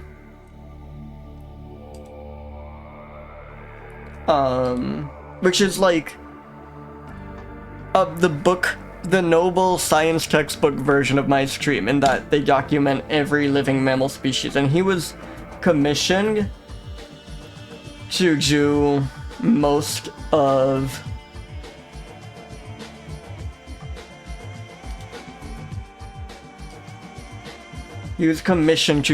almost every volume in that series, all the illustrations. And again, I always like think it's so funny to like get into nature illustration, getting ready to like color all these like magnificent birds and tigers and stuff, and then you're just asked to draw 57 almost identical mice over and over again. I have so much respect for Tony Lobbit for putting up with that.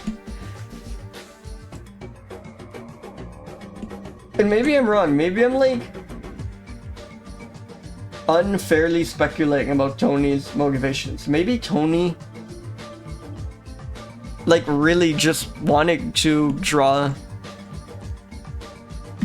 hundreds of almost identical rodents. Maybe that's like, I would respect that massively if this was exactly what Tony dreamed of.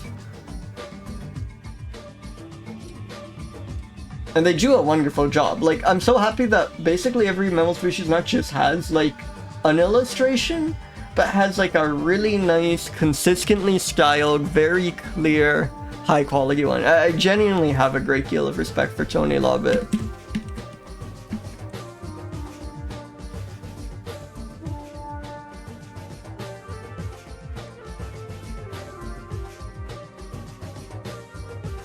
Yeah, exactly. But yeah, it does sound kind of like torture.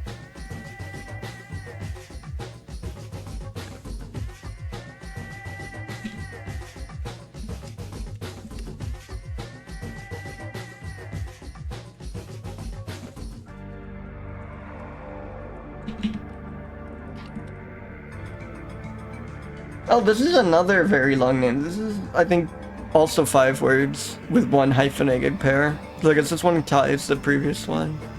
But Miss feels like half, like a title feels like half a word almost.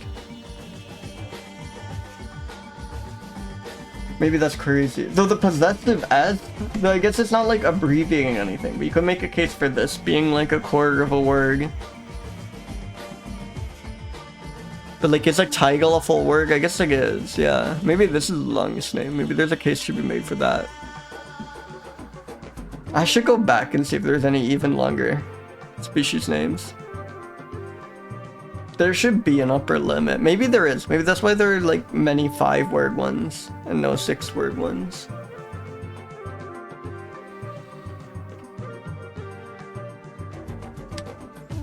I think this is a sensitive mouse.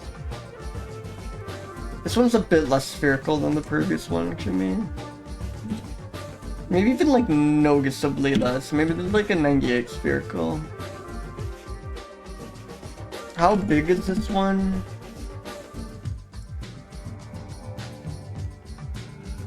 Another one that's like, I guess it is a rat. Yeah, this one is on the bigger side.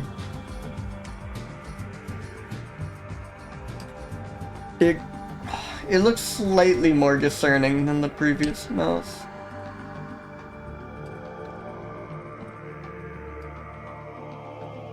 It's another mouse. Oh, but I wanted this one to be a bit more numb because it sounded like it had kind of a rough habitat. Like that might make it a bit hard into the world.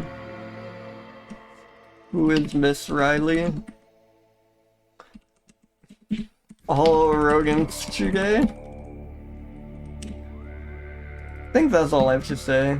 I'm guessing it's Kathleen Riley, given the species name. Bizarre.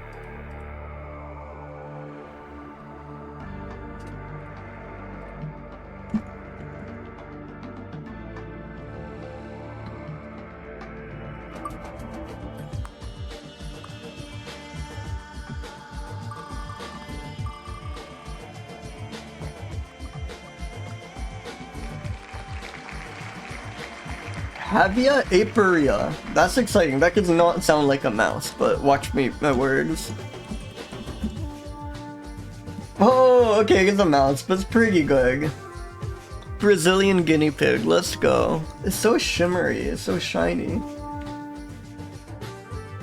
They have successfully made it with the domestic guinea pig. They're like not perfectly. Love a guinea pig.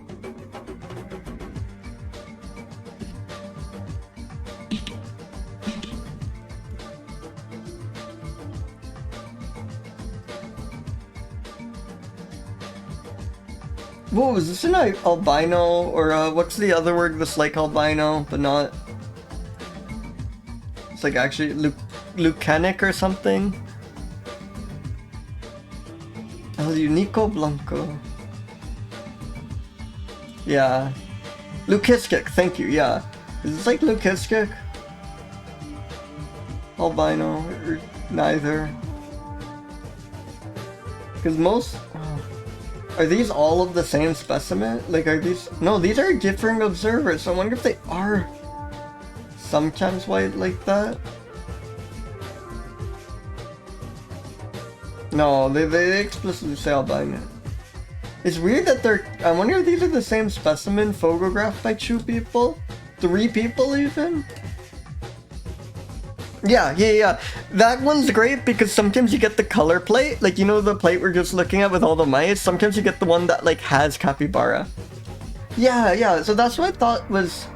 Like, I think this one maybe is albino and this one is maybe leucistic. Because I thought, like, leucism only affects, like, the pigmentation of the fur. But albinism is, like, more likely to be responsible with her, like, red eyes or stuff. But maybe it's the other way around. I don't know. I should know this. It keeps coming up. Okay, good. I got that right. Look at this, like, jumping one. That is wonderful. That is a great leap.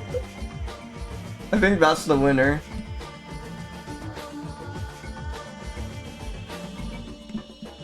Oh, interesting. I did not know about the nose and ears thing.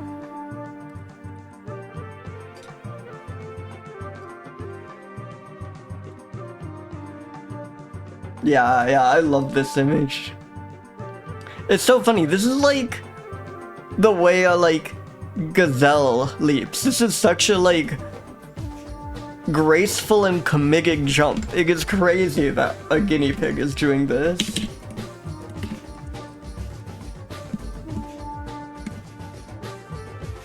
Look at the family! Look at the family!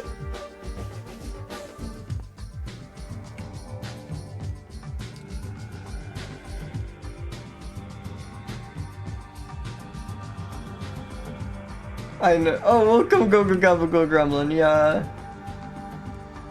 Love these. God. Look at how long this one looks. Is that like a long exposure thing? Or is it genuinely this long? Is this like some weird slow shutter speed illusion? Or are they actually this long? It doesn't look like blurry enough, like it's, clearly it's a bit blurry, because it feels blurry enough that it could have like greatly exaggerated the length. Weird. Wonderful. In some of these images, they do look quite spherical.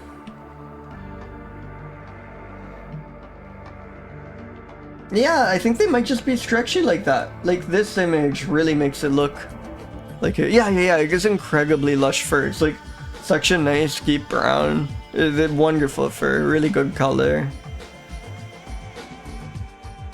And like here where you get that like nice contrast and the brightness. That's beautiful.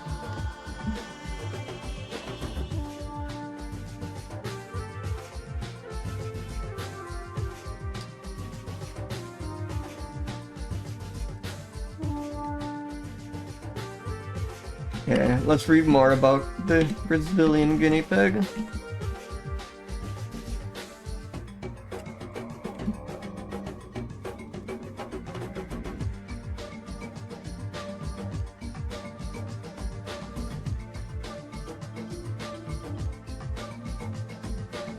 Diurnal with peaks in the morning and early evening, active year-round. Dry grasslands, upland savannas, moist savannas, Sarago woodland with shrub cover, and even gallery forests. I love even gallery forests. Like, you're such a rodent biome expert that, like, just seeing gallery forests would have, like, completely shocked you on their own. They need to ease again with the even. Yeah.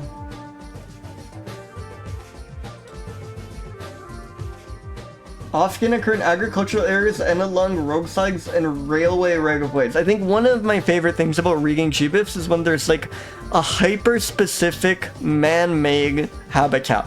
Like this will live in the drainage pipes of corn plantations or something, you know? Like when it gets like incredibly specific and clearly not natural. Wait, what is not burrows but constructs tunnels? What's the difference between burrowing and constructing tunnels? Like, is it doesn't use the tunnels, it just like builds them for irrigation purposes, not for like traveling and living in? And runways. Very important mammals. Oh, in vegetation. Wait, tunnels in vegetation is awesome. And runways, like it builds little roads. That's incredible. Oh, I see what they're saying. Wait, that's awesome. It's like above ground tunnels. Depend heavily on grasses. Something very funny about that to me. Oh, that's wonderful that they build tunnels through the vegetation. Yeah, exactly. Exactly. That is so cute. The little family too, they all like, imagine that like one family we saw just going on vacation, like traversing the little villages in the shrubbery and the tall grasses. That is wonderful. None? Any indication about that?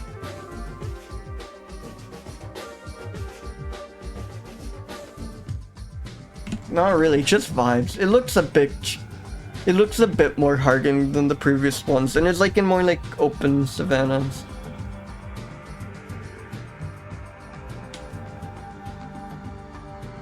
Oh, that's wonderful to hear. Imagining elephant shrews building like tunnels in the shrubbery is wonderful. Yeah, Brazil has excellent creatures, really good mammals. And really good like amphibians and birds and such. It was kind of spherical.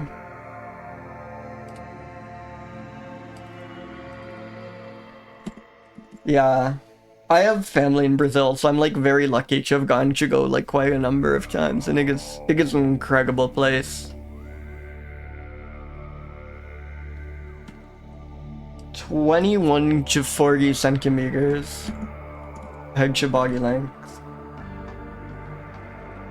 That is, compared to what we've been getting, that's getting voluminous. I'm worried the scale has been skewed from getting nothing but mice. You know? Because we need like room for the blue whale and stuff. This can't be an above average volume mammal, even if it is. Like, should be. Oh hell yeah, Salagophoras.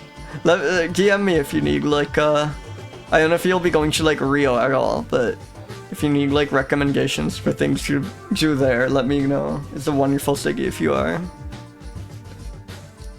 Hell yeah, it's a beautiful place. Yeah, message me, and I will hook you up. You'll have a blast.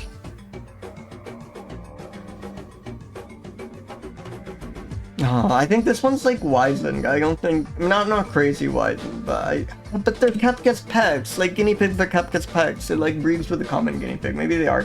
I think being kept as like a pet is the ultimate mark of gullibility.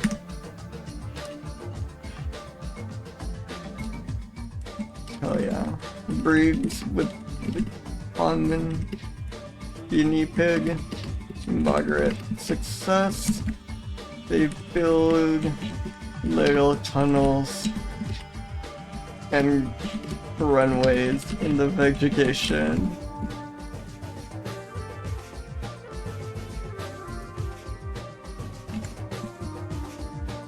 A lot of albino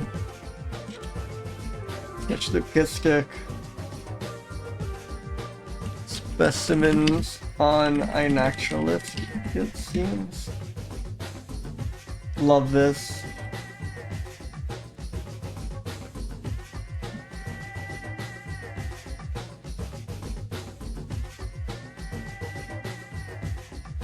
Alright. Looks like ads are coming up and I'm running low on snoozes, so let's take a second to go on ad break. I will be back with you in like 4 minutes.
Welcome back, everyone. Welcome, welcome. That was the Brazilian guinea pig. Let's spin the next mammal. Thank you, Grisha. Welcome back.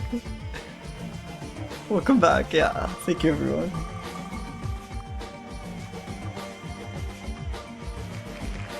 Pteropus. So this is a flying fox. The Speciosus is an insane species name. They were like they gave up on this one. Its species name is just species. They forgot to fill out the form. The Philippine gray flying fox.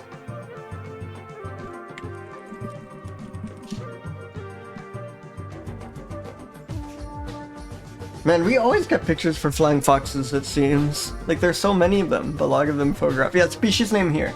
Exactly. We have a nice brood of them. Kind of hard. I wish you could, like, better make out their faces. Maybe I'll look at the illustration. Yeah, specios means having a lot of species. But I feel like that can't be where... It's also one of my stream tags, I believe, but wait, because you know, it's a Specio stream. But it's like weird, yeah, exactly, it's weird as a specific name. It's like weird, it can't be that the species name is Specios, because if it's a species, it's one species, right? Unless they like are sure this is actually a species complex of multiple species, but they just cannot be bothered to figure it out.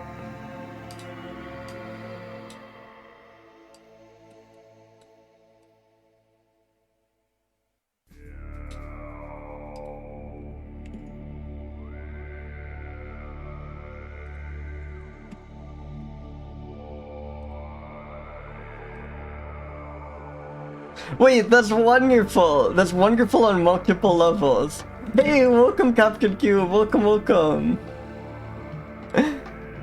It's wonderful that Specios is also just incidentally does not mean that at all, but it's also awesome that these are called the good-looking, handsome, beautiful flying foxes. I mean, presumably it's just one of those, but you know.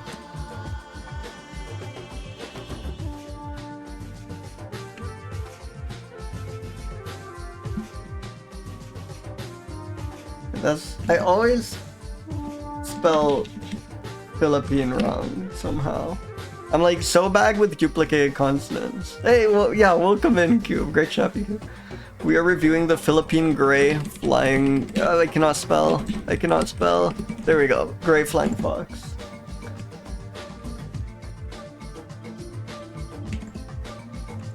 Wait, did I get it? No, I got it. Yeah, exactly. All duplicated. That is like my weakness. Like, words that have like one duplicated consonant but not the other one duplicated, and I never remember which one, or I duplicate both. Yeah, exactly.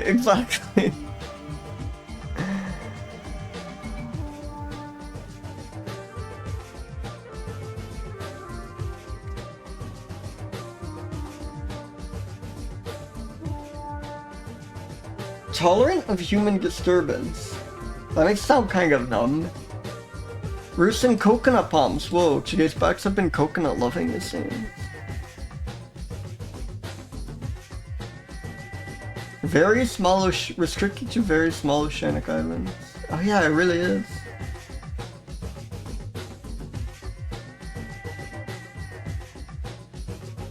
Worn down teeth, suggesting a frugivorous diet.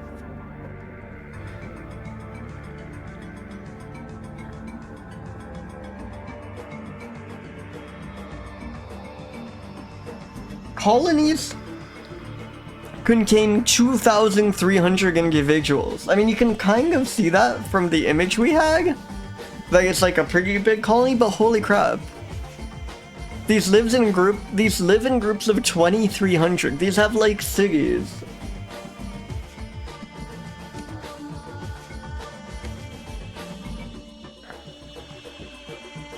Yeah, they're like unbothered by humans. They seem quite chill. I think these are numb.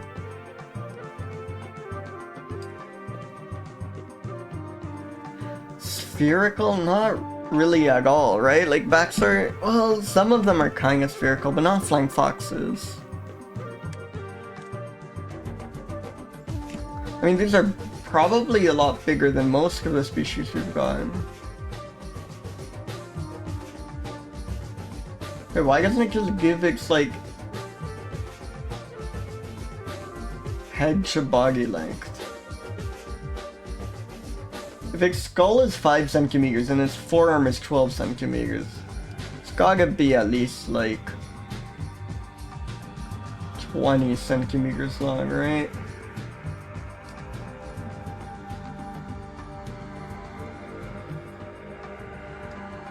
$149 in this image.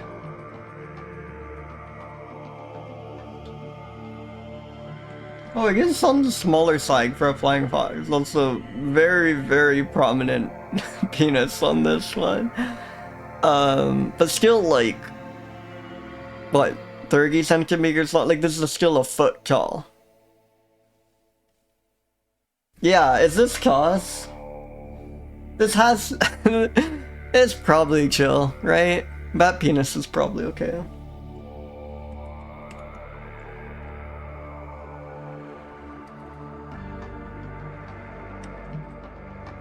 I don't know if I can go up. Oh, no. I was talking about its full size measurement. I would never be Krug. I have never once said anything of the sort. Are flying foxes gullible?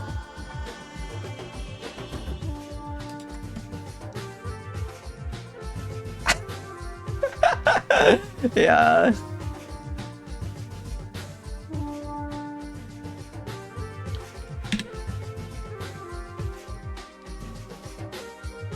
I feel like a bat just wouldn't care what you kill it, so I feel like it's not gullible as a result.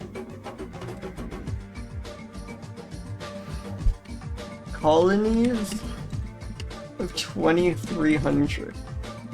How do they all fit on the tiny island?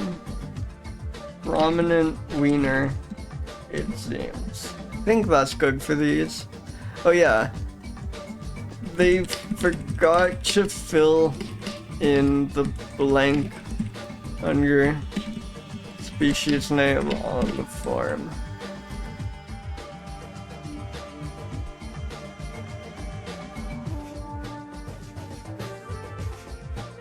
Is speciosus meaning like handsome and good related somehow to well, spectacular is like light, right? Like spectra, spectacle.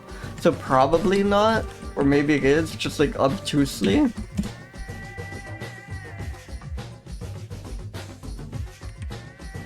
Species is appearance. Okay, that makes sense.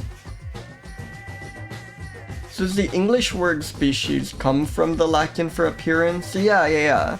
It's like quality. Appearance. Okay, that makes sense. And it is related to spectacle. Okay. Sweet.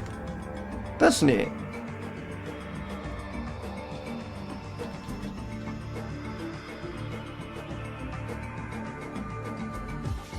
Let's spin another mammal.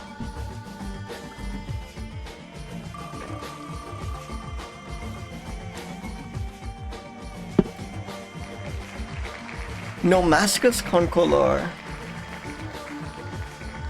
Concolor is exciting, like with color. We've had a few concolors, I feel. Oh, thank God, it's not a bat or a rodent at all.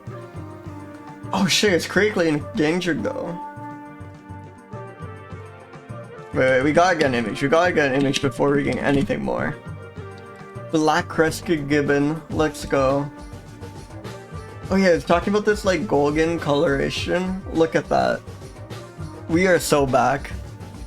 Let's hear it for monkeys.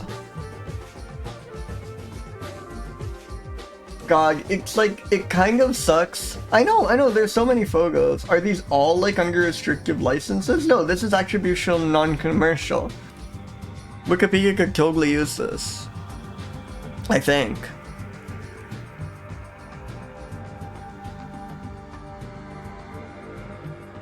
Also, I love the watermark. Wait, you can't see on this view. You can here, but not prominently. Let me see if I can zoom in on it. I love that the watermark is just china.com.cn. I wonder if that's like a tourism department thing or something, but so funny that the watermark is just for china.com.cn or china.org.cn.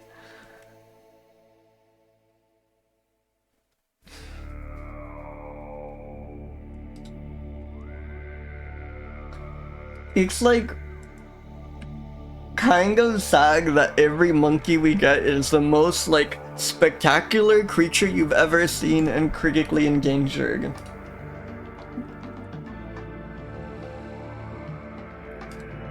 This keeps happening, it's fucked. Look at that, do you see how it's like golden and black? I'm trying to find the like image that makes that the clearest. It's probably, well, this one's confusing because there's another monkey in front of it, but I think it has like a kind of black belly that you can see here. Yeah, I'm really, China.com, probably. So, I guess they are in China, yeah.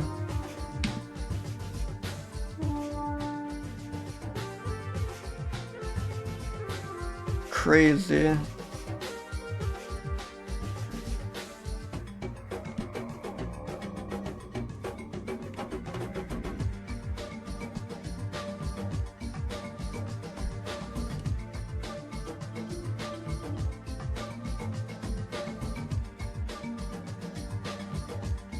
It must be a tourism website, right?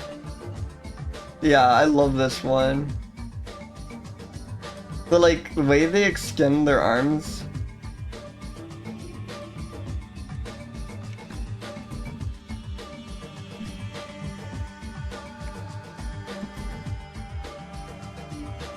It's so cool. I'm like breaking my usual formatting just to like fit this in a high size.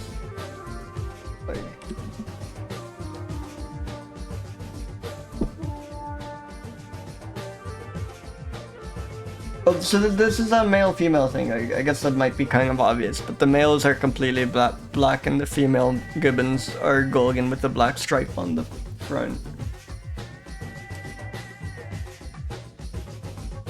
So does concolor, I wonder if that usually just refers, because I've seen it before, is that usually just a dichromatism thing? No, it's just monocolored. That's weird, because it's very much, I guess the female ones are, but the male ones very much are not monocolored. Or vice versa.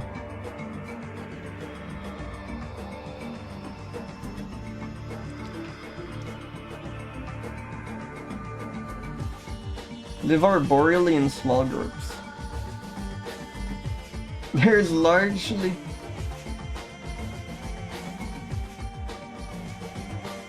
It is likely... There can be some assumptions made about altruism within groups.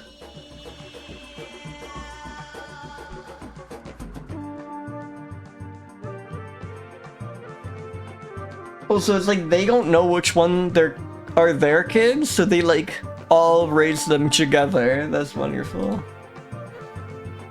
Very Platonic, right? The communally raised children. That's really interesting. Singing. You love when there's a singing section. All gibbon species are known to produce loud song bouts. That's come up before. The black croskig gibbon sings in the morning, sometimes in duets initiated by the male. The males choose the highest tree branches, often near ridges. I love that they sing in duets.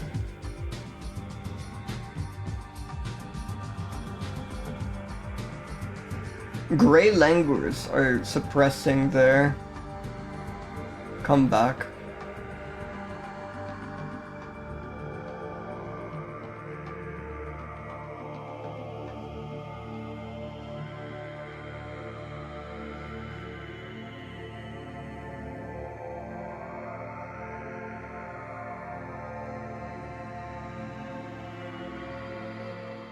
Hey, welcome, Ilya.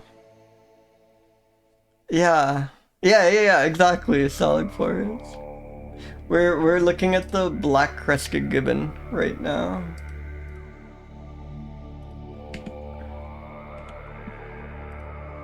Yes.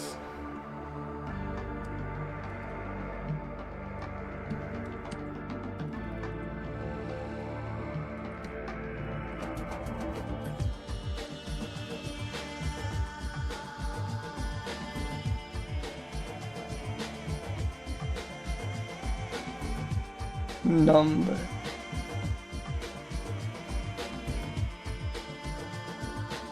Yeah, that's true. The kids can also pick new pairings if their current ones aren't chill. I don't know, they seem like they're singers. They seem like they have sensitive souls. I don't think they're numb. Oh, they can walk upright? Wait, oh, sorry, there we go. That's awesome. That's so good. I want to see one of these just like walking bipedally like it's a human.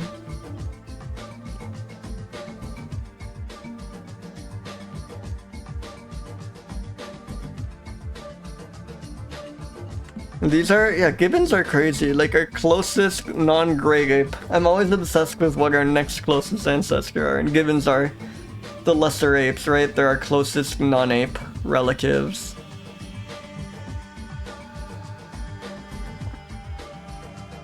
You know, their like heads are very spherical. I'll give them credit there.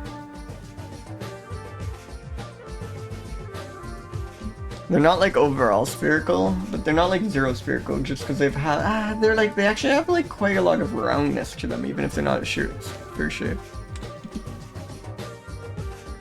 Wait, I want to see an image of this. It sounds. I think I have seen this. It sounds familiar. Oh yeah, it's horrifying. Oh, I really don't like that. This is genuinely unsettling. And this one's chill. I think it's just when they like really take on a human-like pose, like when they lift their knuckles off the ground. This is a cryptid.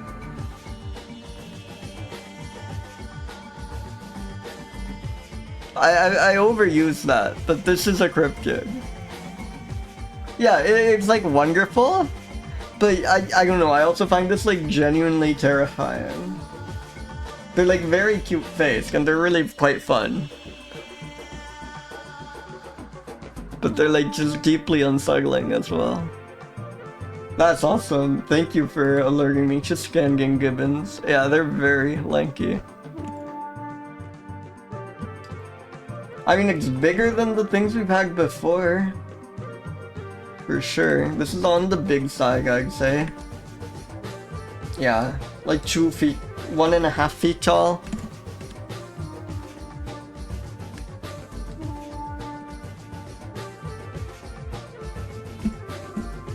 Gullible? Wait, I said these were not numb, and then I gave them a numb score, I think.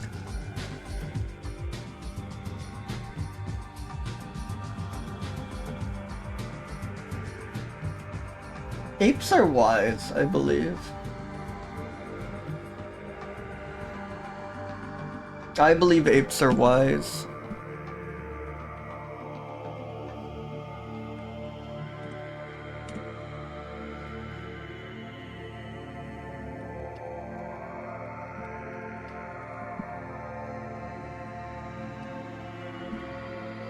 Let's hear it for primates.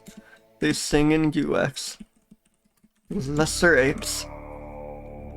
Really nice colors on these. Have you ever seen a gibbon standing upright? It's really cool and kind of unsettling.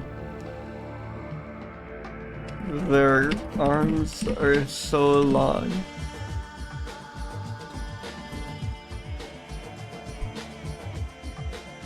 There we go. That was a good roll.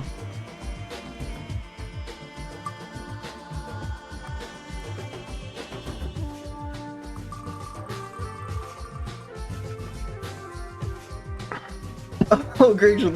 Yes, exactly.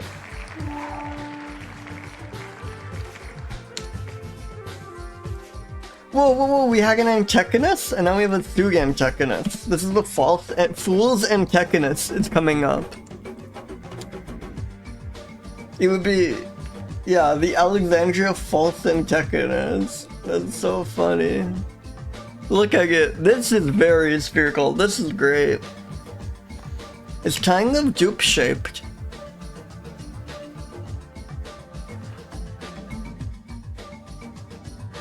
Yeah, this is really quite spherical.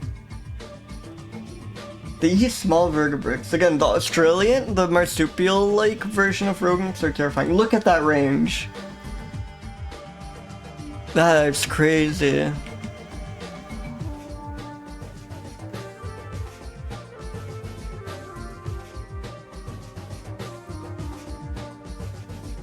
Yeah, they are there. They are on this one spot in the middle. Like, for some reason, it makes sense to me when you have a range this small if it's like a coastal region. What is going on in this patch of desert that's so chill, you know? Like, it is the smallest and rarest false Antechinus. Let's go. And we get more images. Maybe not if it's so small and rare. Wait, why is this one so much less spherical? I'm pissed. I feel I was tricked. I mean, it's still funny, it's still entertaining, it's still very comical.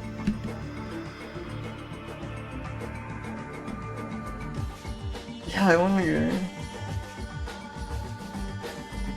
It seems like there's some, like, mountain here. Oh yeah, this seems like...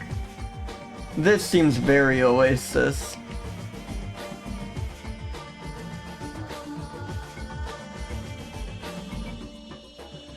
The most vast mineral deposit. Oh, yeah. One of the most productive single mines in world history. And it gave mention mining was a threat to the Alexandria False Antechinus. The behavior of the species has not been described. How am I supposed to know if it's gullible or not, then? So where is this image from? It's Gibbeth.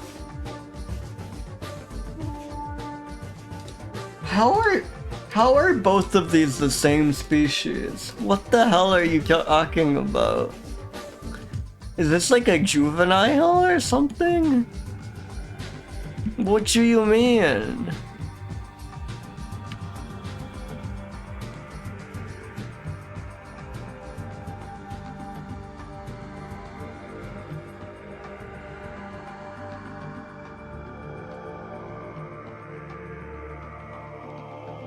Nocturnal and moves with great agility among rocks. It hides by day among rocks and does not appear to build a nest.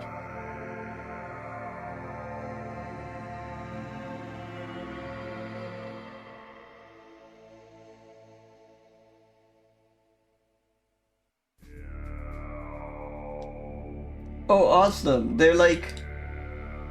Oh wait, no, opposite of... Wait, I'm confused.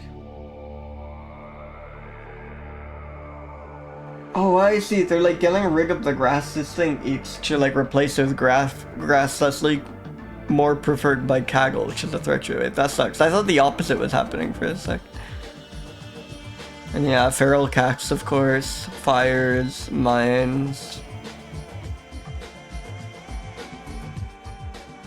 Grisha, that would be wonderful. Yeah. I wonder if it's the false Antechinus. See, yeah, this one also, like, stores fag in its tail, but again, you're, like, see, this one's tail is chubbier than that one, but it's nowhere near as crazy as the dupe was.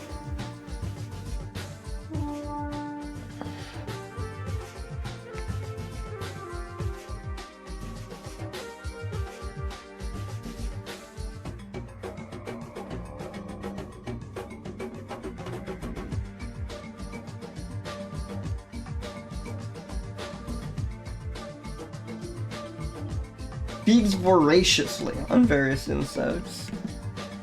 Okay, that one is a juvenile. Okay, okay. That makes sense then.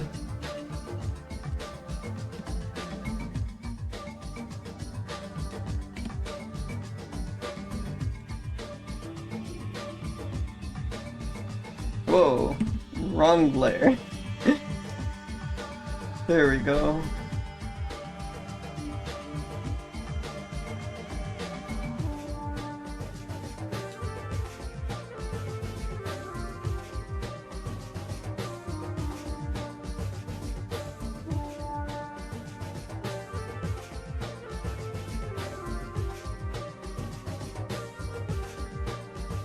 And this image was from Brecktailor. Thank you.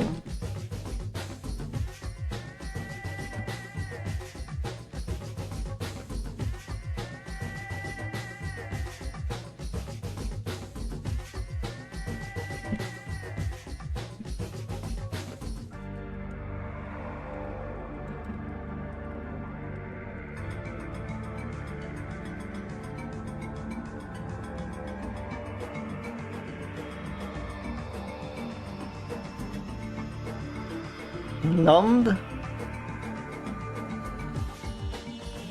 He was like threatened by so many things. I think that makes this kind of sensitive.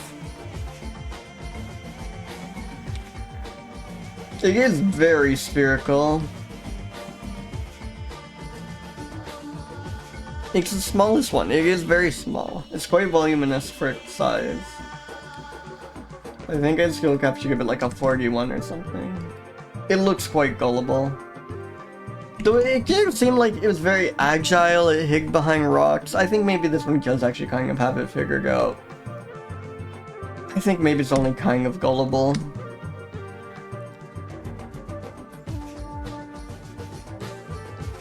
Cool. Antechinus. Excellent shape. The juveniles look so different. It's wild. The smallest and rarest false Antechinus.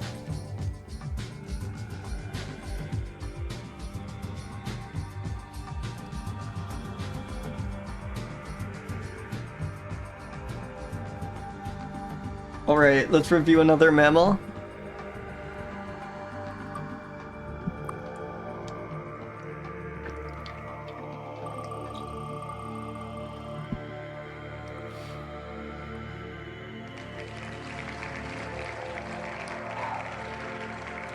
Oh shit, oh shit! First one of the stream? Some of you may already know what thorax means? Just in case, let's pull it up. There we have it, the Tibetan shrew, let's go.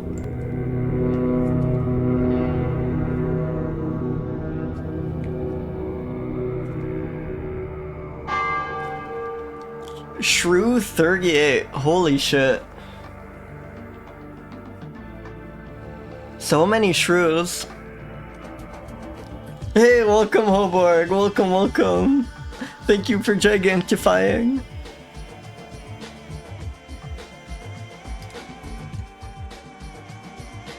Also, political was a category on like a previous stream. And Wikipedia boldly declaring the Tibetan shrew is found in Western China. I think that could have already like really got run up the political score if we had that today.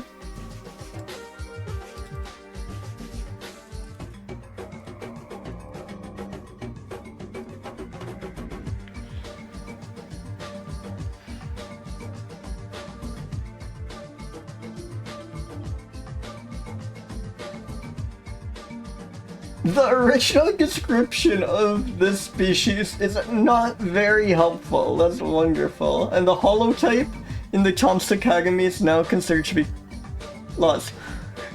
Oh my god, Grace, the like flipped Young's one pog is the most demented thing I've ever seen. Wait, everyone always talks about how like flipped emotes look completely different, but that one is... That one is like unrecognizable. That is a completely different expression.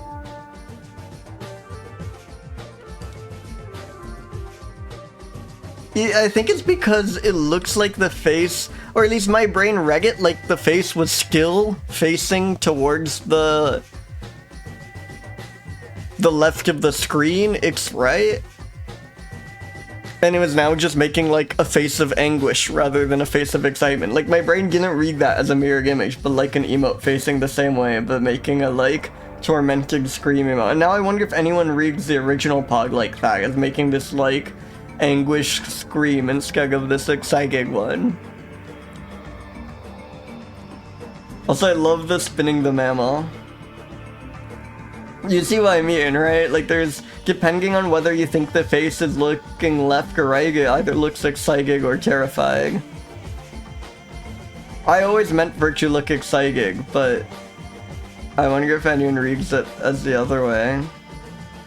Yeah, the more I look at it, the more it does just look like the regular Pog emote flipped.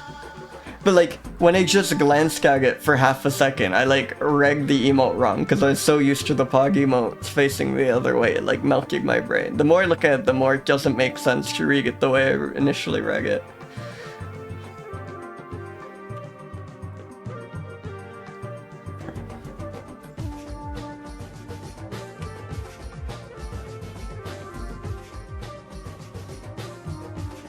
This should be a high elevations without anthropogenic activities. No information on food and feeding.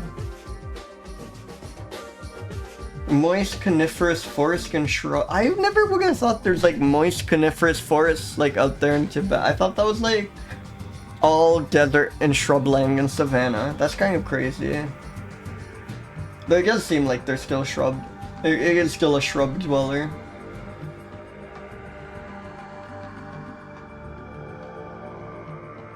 And now there's not a ton of information here, so maybe I'll quickly check if there's more information in my physical book.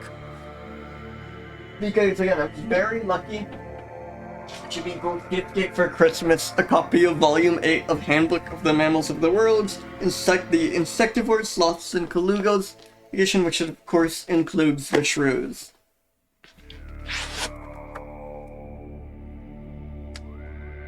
God, it's gonna be like impossible to find this one.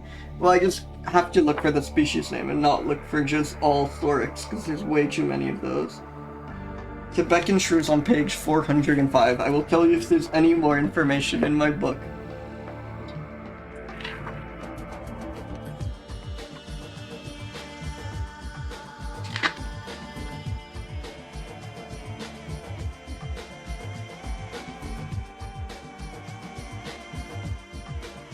No, it looks like the exact same information as the article, more or less.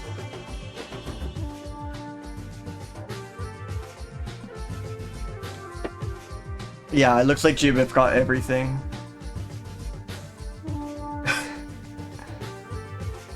I know, that is like crazy biome variety. Oh, but will this, wait. It's number 31 on this image.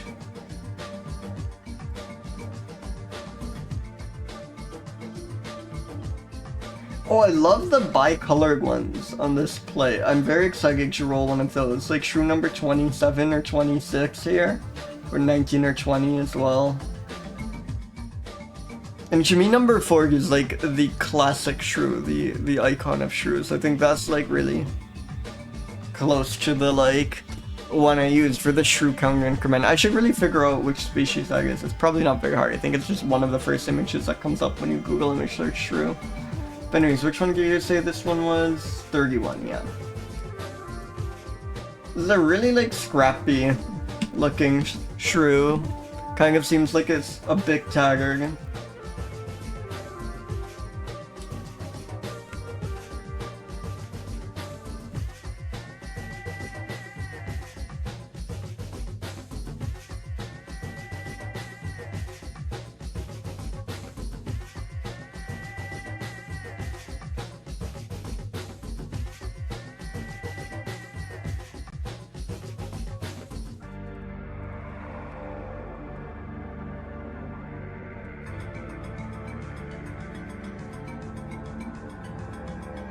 Whoa, what can I even do there?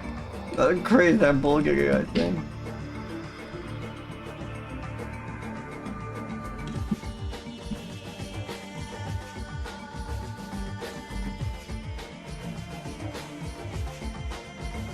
It looks like it's seen things. I think it is kind of numbed.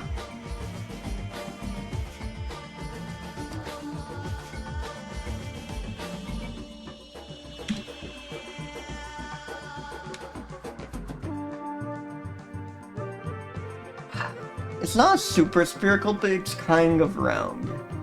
Like a 102. Shrews are tiny. Let's check on the exact size of this one. Yeah, 5 centimeters long. Way smaller than, like, most of the... I think, like, basically anything we've seen today.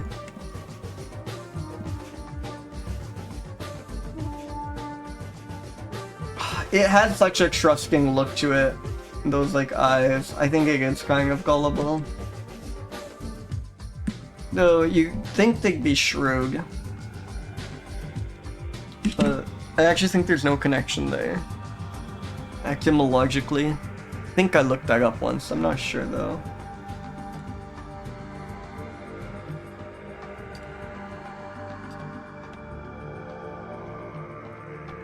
So, Wikipedia curiously describes this as living in Western China. Scrappy little guy. Had no idea that they had moist forests out there. Thought it was all steppe and stuff. Hell yeah.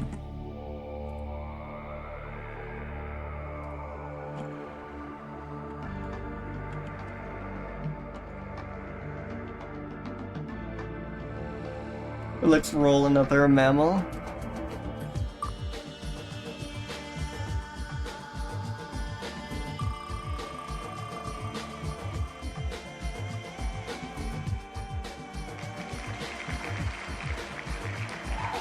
Mops. Wait, we've had a Mops before. Was it like I think it was a bat. I think we had Mops once.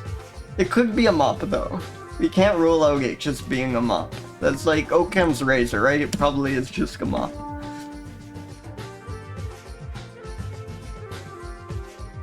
Only known to inhabit the Democratic Republic of the Congo, it appears to roost in tree stumps.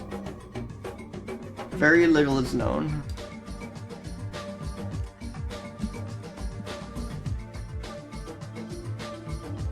Oh, inactive? No, they just moved to Mops before they moved to Mops. There we go. But yeah, no observations.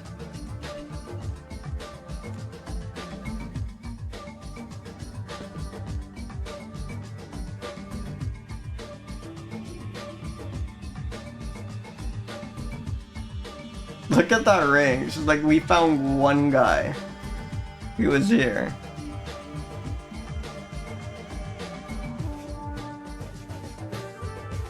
Yeah, they nest in the hollows of trees.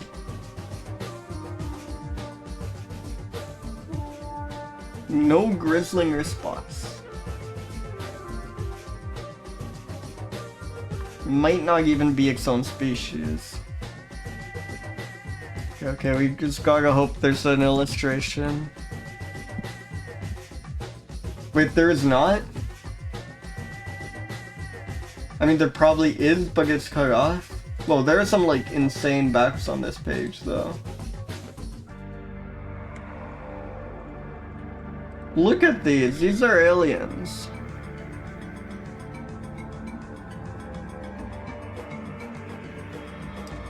Okay, what was it considered to maybe be a subspecies of? Because that could give me my clue for drawing.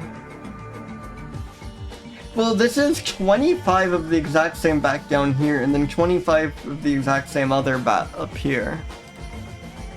I love these ones with their wrinkly smiles. And I need to figure out which one it belongs to.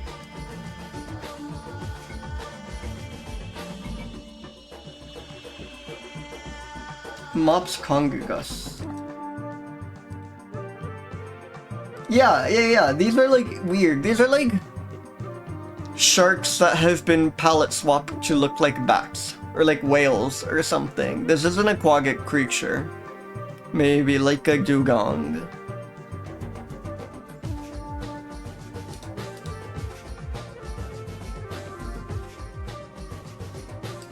Okay, does the thing, no, the thing you're a subspecies of also doesn't have.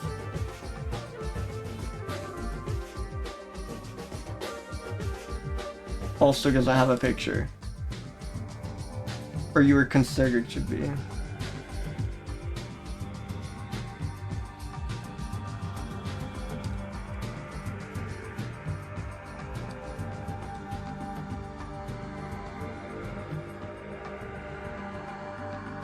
Yeah, look at this. This is such a strange bat.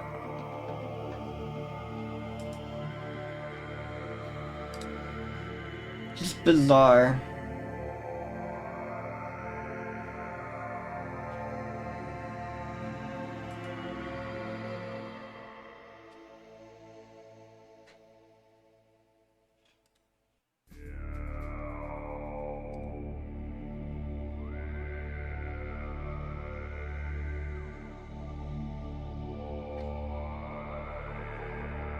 I have no idea what you draw. Can I just draw a mop? Would anyone yell at me? Will I get in trouble if I just draw a mop for this one? Would that be against the spirit of this project? I think it might be. Maybe I should try and draw the bat.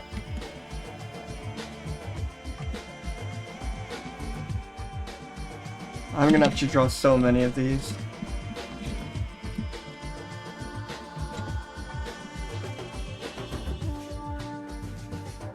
Someone's gonna find them up. You know, okay, I'll draw them up. It can be an Easter egg.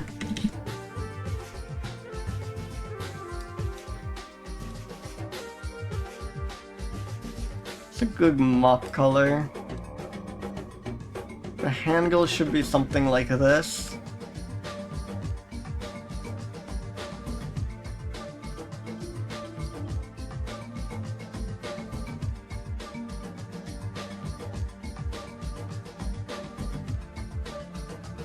Oh man, that is gnarly. Maybe I should try zooming in and zooming out and hoping it doesn't break anything. Again, I think there's some like naive art charm in my attempts at drawing with a like mouse with messed up sensitivity settings at this scale. Ah, that's not what I meant to do. And then I can like thicken the handle for scale purposes.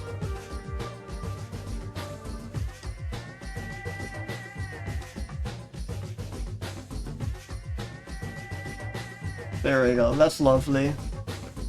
Plausible deniability. This could have been my attempt to draw a mop or a bat, hard to tell.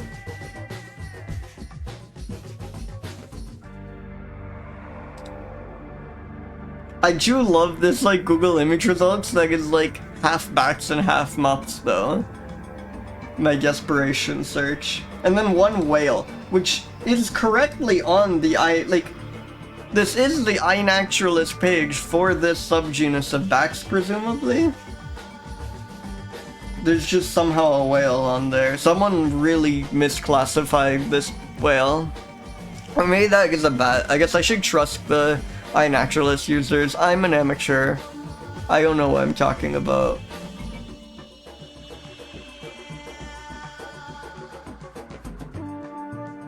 But yeah, the ones that look like this are crazy.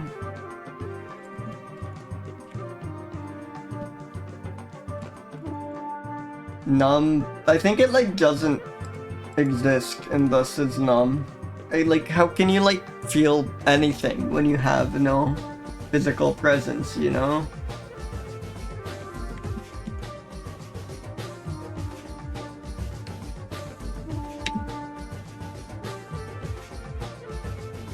No, those backs gonna look spherical. How big is it? Head body 9 centimeters, pretty damn small.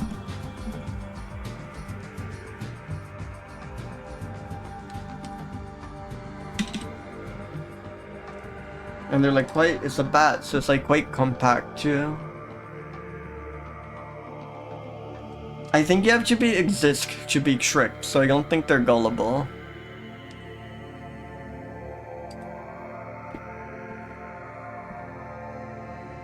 I think that's good.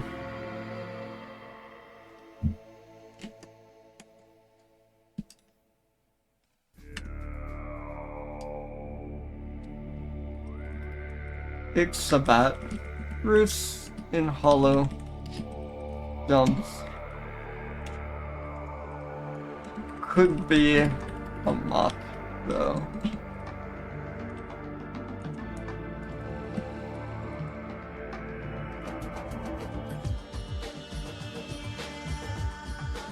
Let's spin another mammal. Let's get out of here.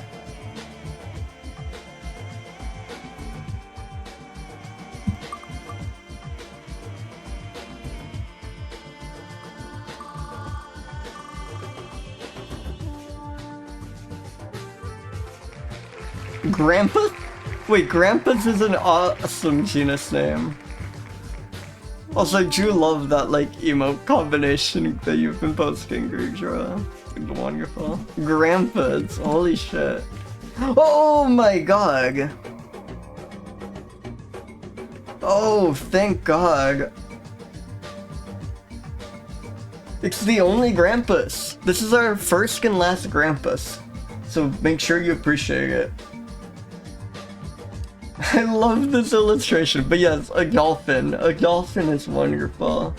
Wait, this looks crazy. Wait. I want to read more about it, but I need to get like a clearer image if I can. Oh, this looks spectacular. Whoa, another like albino leucistic one. Look at those like markings. Are those like scratches? They like all seem to have these. Yeah, I had no idea dolphins could look like this. It's kind of like a miniaturized whale. At least its main body shape is. Holy shit.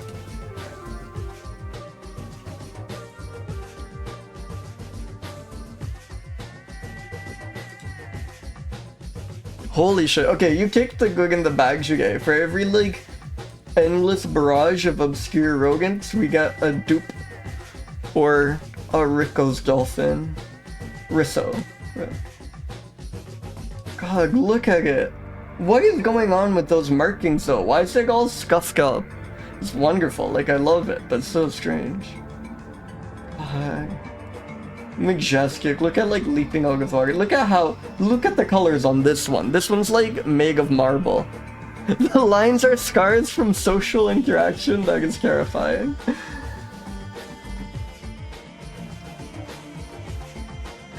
A bit cute though, like they, you know, they just have a lot of like. It's the largest species called dolphin. Dolphin is kind of a fake thing, I think. Like there's just 2 squales or whatever, and some of them are called dolphins, but whatever. It's the biggest dolphin.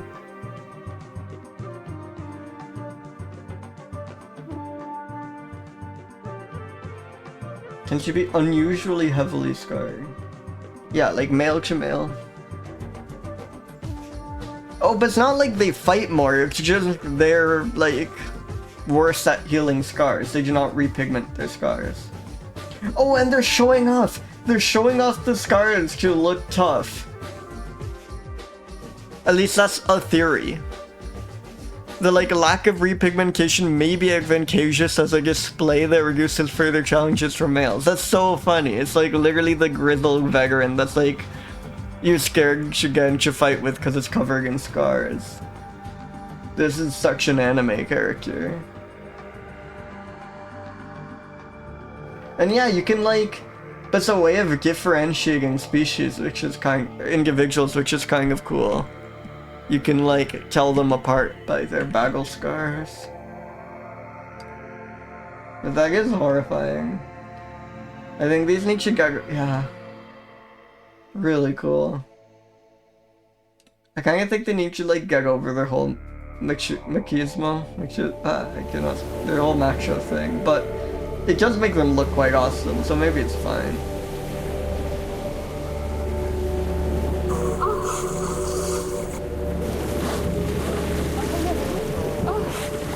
Oh my god. Yeah, very active surface presence. That's why I guess we got all those images of them like flipping out of the water. There's that is majestic. Holy shit. Love dolphins.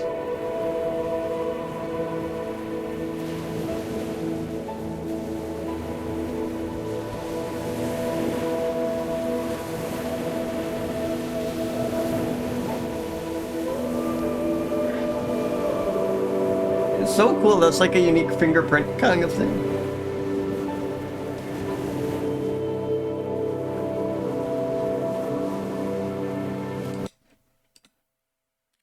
That is legendary roll. Mostly its favorite food is the coral octopus, or at least that seems to be its most common prey item. This is a classic octopus. Once I finally get onto the cephalopod version of this series, it's gonna be a fun roll.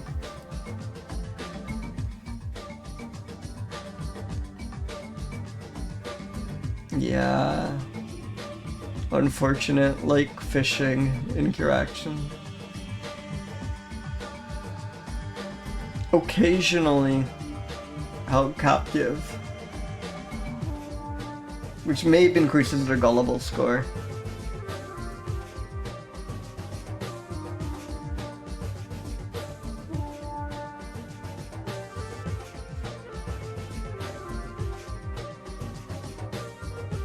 Really cool.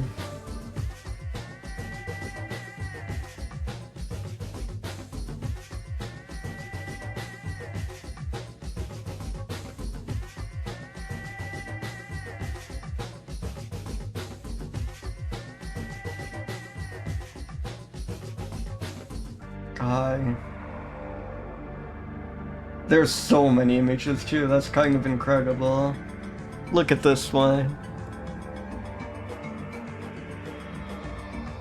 I really want one where you, like, the contrast in colors is like very pronounced. Like they almost look like a... Oh, but this one has really cool texture too. And you guys be able to see the face as well, because it's such a good one. Like this might be the perfect one.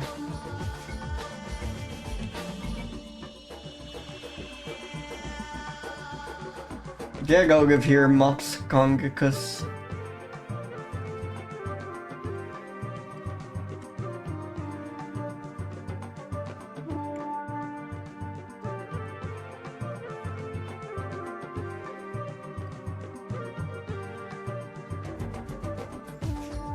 This image was by Robin Gwen Agarwal.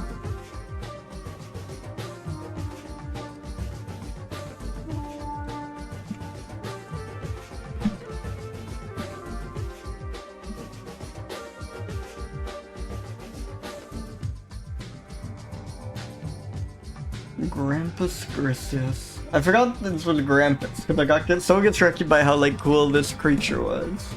I forgot it was the one with the funny genus name.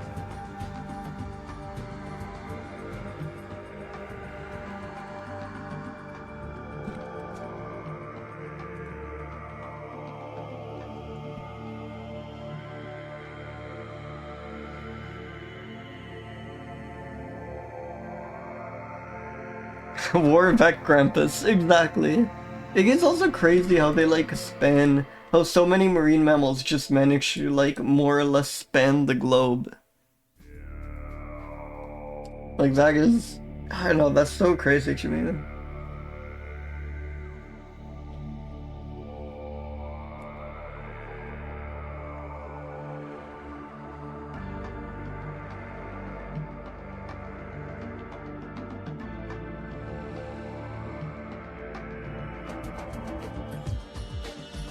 Yeah, mostly cephalopods.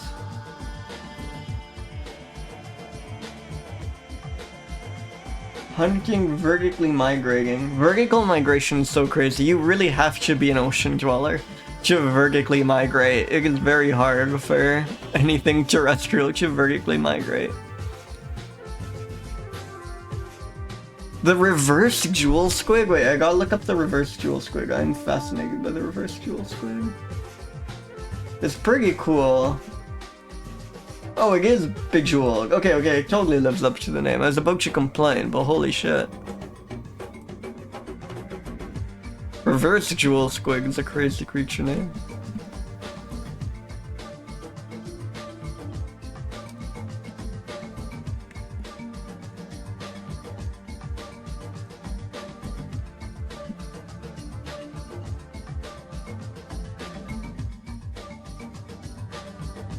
It's so hardened, it's so grizzled. This is like the numbest creature ever.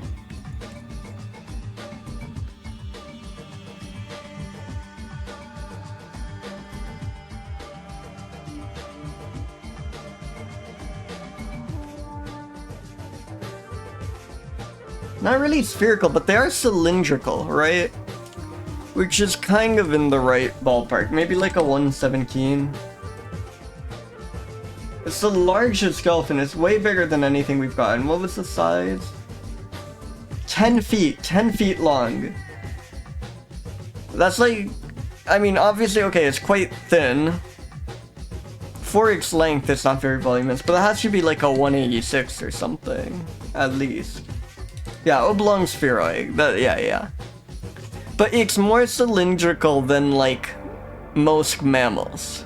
I'd argue. It does taper too much at the ends. It's not enough of a perfect consistency, but I think this is about as cylinder as you get in the mammal domain, in the class of mammals. Gullible. The fact that they, like, perform tricks for us feels gullible. I don't know why, but, like, they put on such a show, but I guess that's for their own sake. I don't know why these give gullible to me, but, like, dolphins are incredibly smart, but they're also, like, very curious, which makes them seem like they'd be kind of easy to trick. They have, like, I think, maybe the most... From, like... I know someone who's, like, very interested in animal cognition and is convinced that, like, dolphins are, like, possibly the most, at least interesting cognitively animals. Like, they seem to have possibly the most complicated communication system. I joked about them having language, and the person seemed to, like, think that was not necessarily impossible, which is maybe crazy, but, you know, she is very much an expert in the field.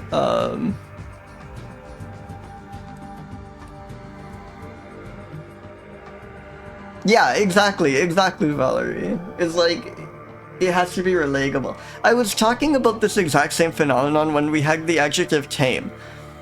And then there are a lot of animals that you think of as being very ill-behaved, but only because they're, like, kind of infamously crappy pets. But if you get to the point where you're a pet at all, even if you're, like, a nogally rapscallion kind of, like, little rascal kind of pet, you have to be much more tame than the average mammal. Because the average mammal is never, like, legally kept as a pet because it is too ill-behaved, it is too wild. So there is this weird, like... Sometimes you just have to cross one of these thresholds to even, like, enter consideration. But no, I think dolphins are genius, and I can't give it a high gullible score. And it sounds like this is very complex communication. Covered in battle scars, which allow these to be uniquely identified. That's still crazy to me. These are so cool. I didn't know dolphins came in this shape. Very complicated communication system. As always, the only Grampus. Holy shit, excellent roll once again. It's phenomenal. Anyways, I think another ag break is dawning on us. let me, yeah, just really quickly go on ag break. I will be right back.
Welcome back, everyone. Welcome, welcome.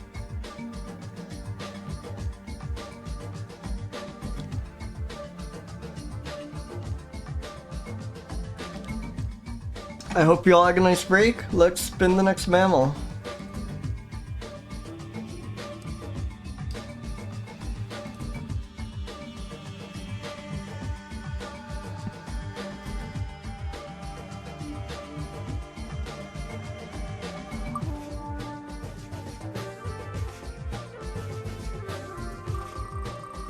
Thank you, thank you. Whoa, whoa, whoa, we have an umlaut. Can we get an umlaut alert?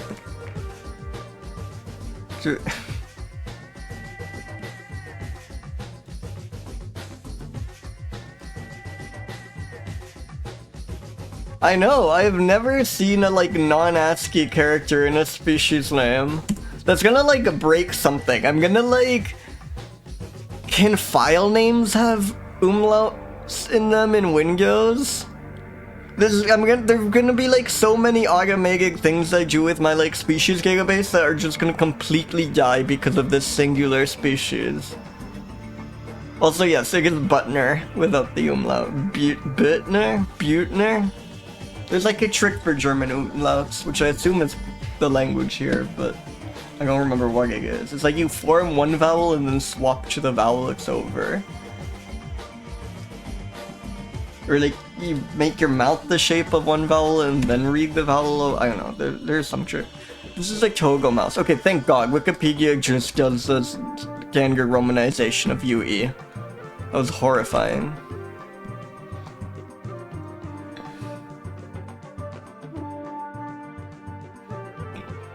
Probably eats bugs, just lives on this one perfect circle.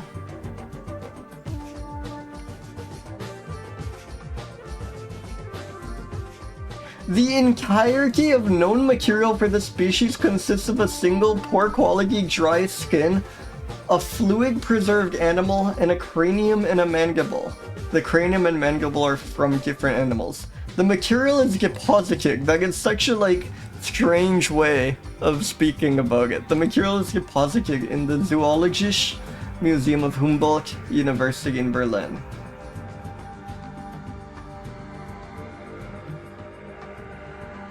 "25 most wanted lost species, considered to be either critically endangered or extinct depending on the authority." So maybe extinct. Jesus, poor guy. I'm guessing then we won't have any photos on iNaturalist, but you never know. Maybe someone will have the like fluid suspended one. No. Shockingly, there is not.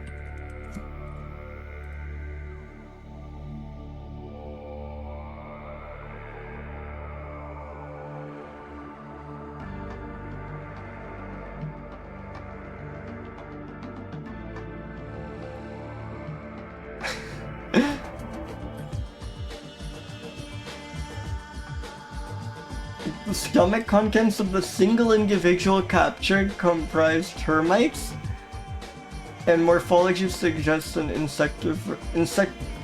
God, I cannot speak again. Insectivorous diet. Insectivorous. Oh, it's on the gerbil page. What is number 160? This color plague is insane. I am so excited for the main rat. Holy shit. That is like a spoiler alert. Why is it on the same page as the other guys? What the hell is going on with the main rat?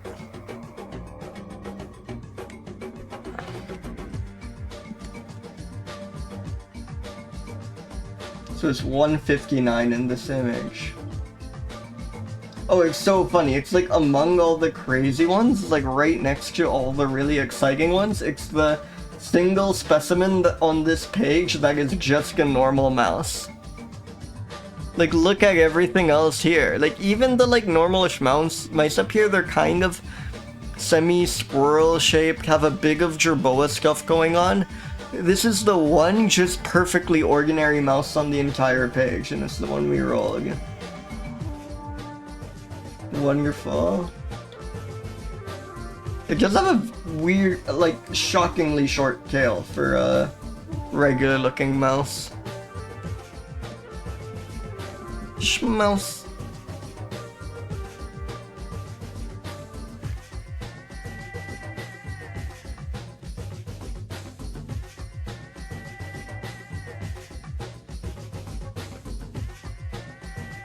And let me copy the non-umlaut version of the name so I don't break everything.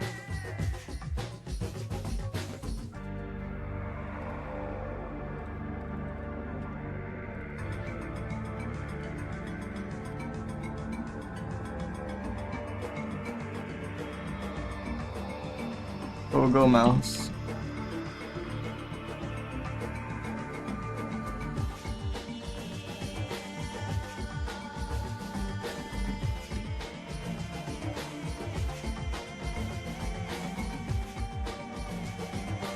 How am I supposed to say how numb it is?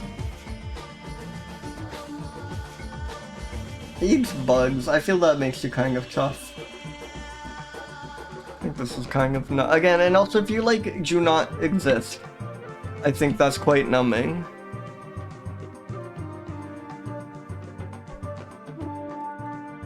It's a bit spherical. Maybe like an 85. How big was this creature? 12 centimeters, really like typical rodent size, a bit on the bigger side. Yeah, unfortunately it seems like the drag is possibly 250 over 250 numb. It is not confirmed, so I can't give it that, but maybe I should bump up the score a bit. Poor guy. Love this. Hope it's doing okay. It looks a bit aware. I think a mouse is normally quite gullible, but this one seems like it knows what's going on.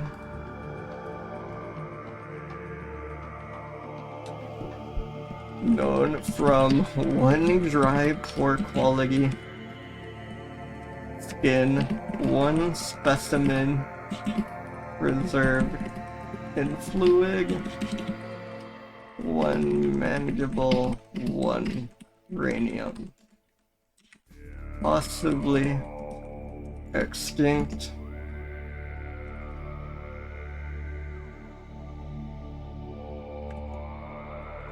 Eats termites, it seems. Keep a lookout for the Togo mouse. We gotta save the Togo mouse if it's not already too late.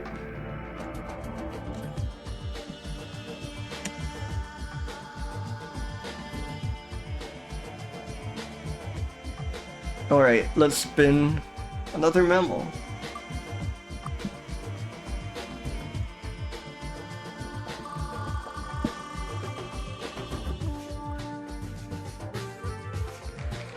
Graomys.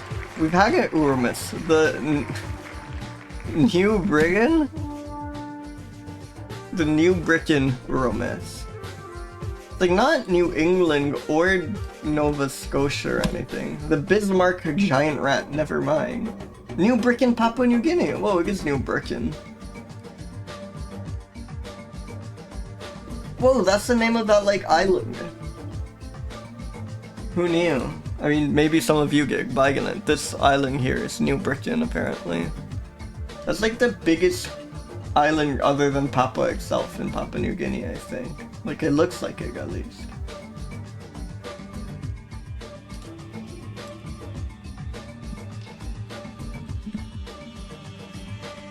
Yeah. Yeah.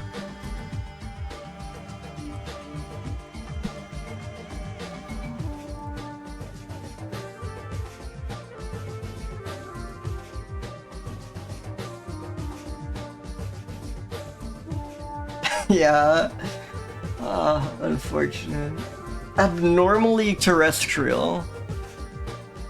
For the genus, at least. Only solitary animals have been collected. Sounds so sad.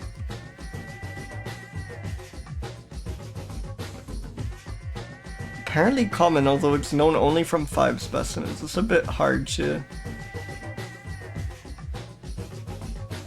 get. Another one threatened by palm oil. Jeez. Oh man, it is giant. It's like a foot long. What the hell? I don't like that. Yeah, right? Also like a tropical one. Like not like... It has to be the least friggin' like...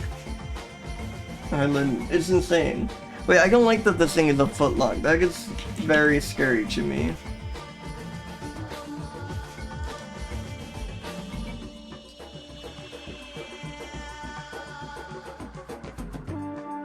And it is just a rat. It's just a rat that is a foot long. Yeah, I guess it's some island gigantism thing. I wonder if we can like, there's none on an actual list, but maybe. No, that's just things. That's just new giant racks found in Bricken is what I'm getting images for. Awesome, thank you AI Overview for including like a fucking Stuart Liggle image here. And then just repasting the Wikipedia article, but like collapsing the species name into one word and putting it in a weird font. That's awesome. Yeah, no photos. They trick you, making it look like this is one. Oh, that's Solomon Islands. Wait, is this article real?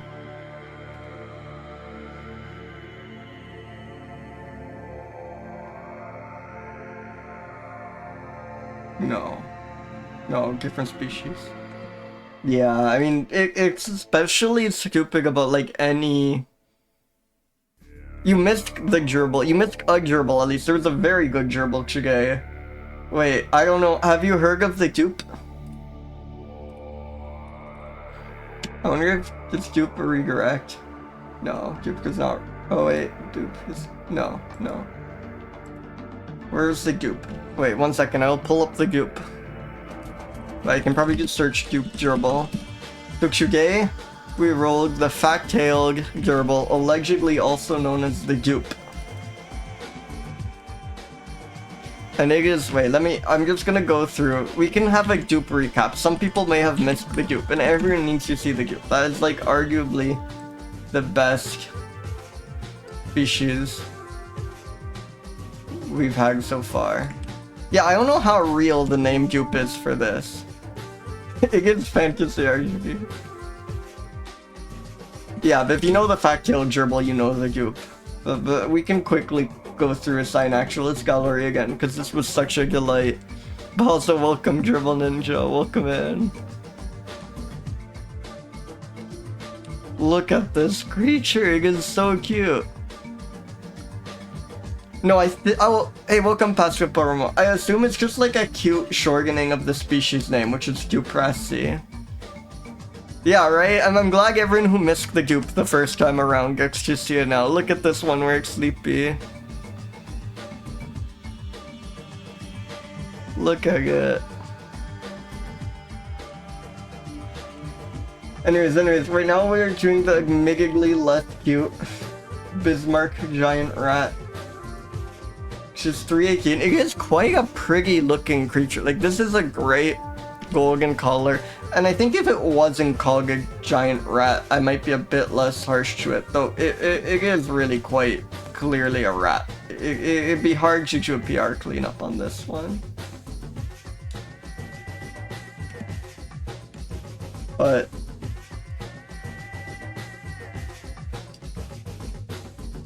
this being a foot long is a bit terrifying to me.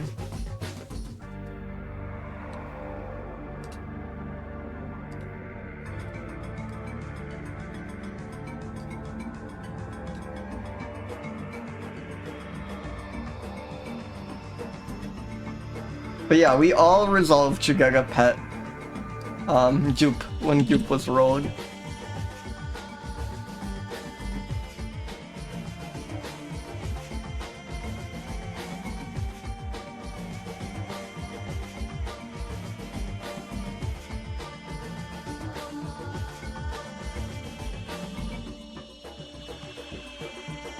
You'll only know by a few specimens.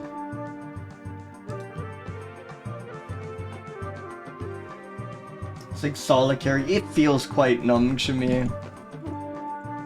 Yeah, absolutely New York City too. Here. It's kind of spherical. For a rag, it's surprisingly spherical. But still not spherical overall. It is quite voluminous. It's like a... on our scale, this is like a 128 or something. I don't know, I'm losing track, but... Gullible. It's big, but I feel that doesn't make it more clever. I feel this one could still be easily tricked.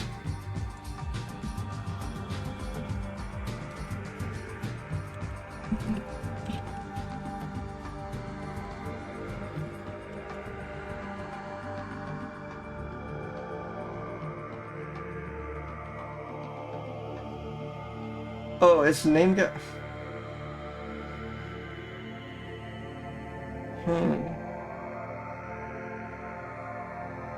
Only known from 6 individuals. Just crazy because it's so big.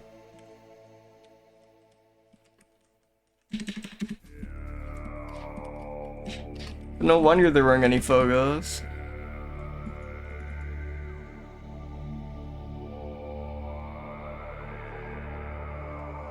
Oh, wait, this is great. This is great. Wait, are you ready for this? The overall color is choo-choo, choo-choo, choo-choo, choo-choo, choo. How did that slip through? That is wonderful. I mean, I guess it's clear how that slipped through. I do not blame them. They're probably describing 1,000 Rogans, and this one got by, but that is delightful. That is really good. That is so funny. I have not seen that before.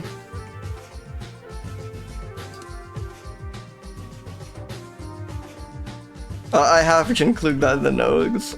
I love that it's in all caps just to make sure they wouldn't miss it while egg-king. Yeah, very relatable, very... I'm glad it happens to them too. That is... Okay, that is one of the funniest things I've seen on Shiba. Oh my god.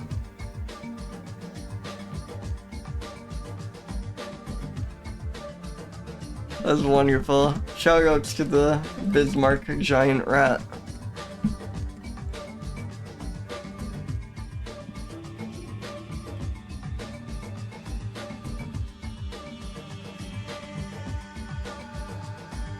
Alright, let's spin another mammal.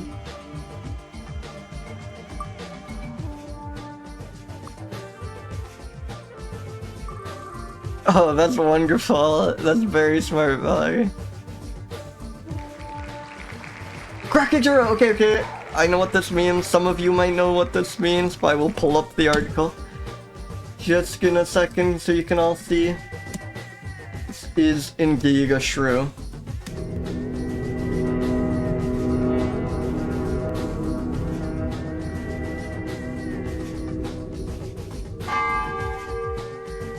Hell yeah. Shrew 39. Love to see it. Yeah. It was a good guess. Thank you.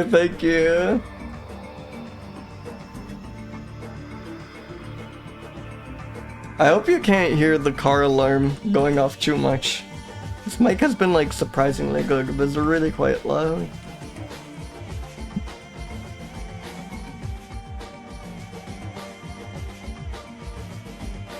Oh, we do have images. Look at that snow close-up. Oh, that is wonderful. That is really good. Excellent. I love the ones that... Oh, that's great to hear. Okay. Oh, that would be great. I should make a game where... Like, a game where you're just like, I don't know, observing trail cams, and then you could go the like obvious, I don't know, like slow build up to eldritch horror fantasy or whatever, but like there are a lot of directions you could take it. But yeah, I should have a game where you can find a shrew, and when you do, you get the shrew animation, you get the shrew sound. Yeah, really good nose texture. I love the bumps. It's so good, and I love this like well kept short fur that they sometimes have. It's hard to describe why. I don't know why I love this like dark short fur so much, but it just looks so, I don't know, it makes them look so magical. It's like, so I guess part of it's just so unlike, oh yeah, I don't know. Hey, welcome Agumi. Yeah, Velvigi. Velvigi's a good way of describing it. Yeah, it gives a very video game sound effect. I can definitely see that.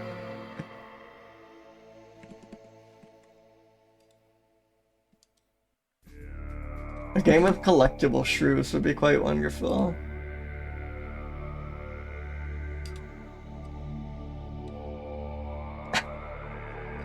A giant shrew, like boss or something, would also be great.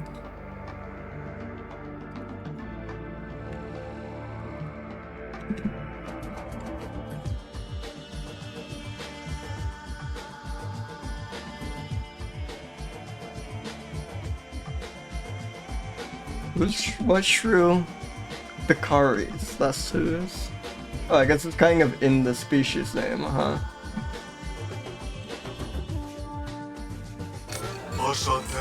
Hey, thank you so much for the follow. Thank you. Jack Shrugo of the Galasses, exactly.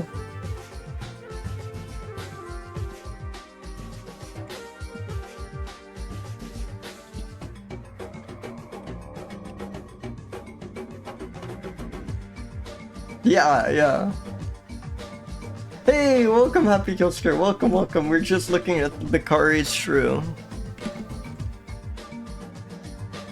Species identity unresolved. That's quite exciting. Yeah, I love the Happy Killsker Pikumo. It's very cute.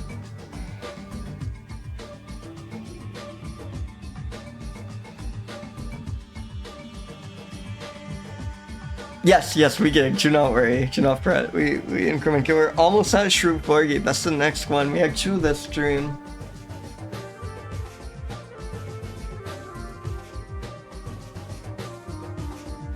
Feeds on bugs like most of them.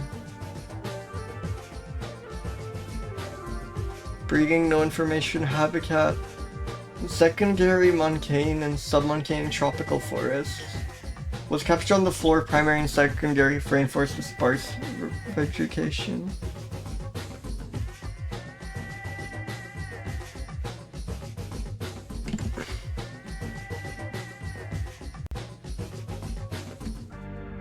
Again, shrews look like sensitive creatures to me.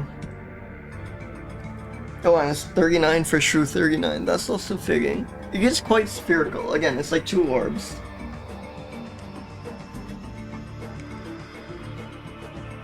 And again, shrews are mostly tiny. Let's see how big this one is. Yeah, 5 to 7 centimeters. A bit bigger than the previous shrew, but still, like, minuscule. It looks so easily tricked. This thing has to be gullible.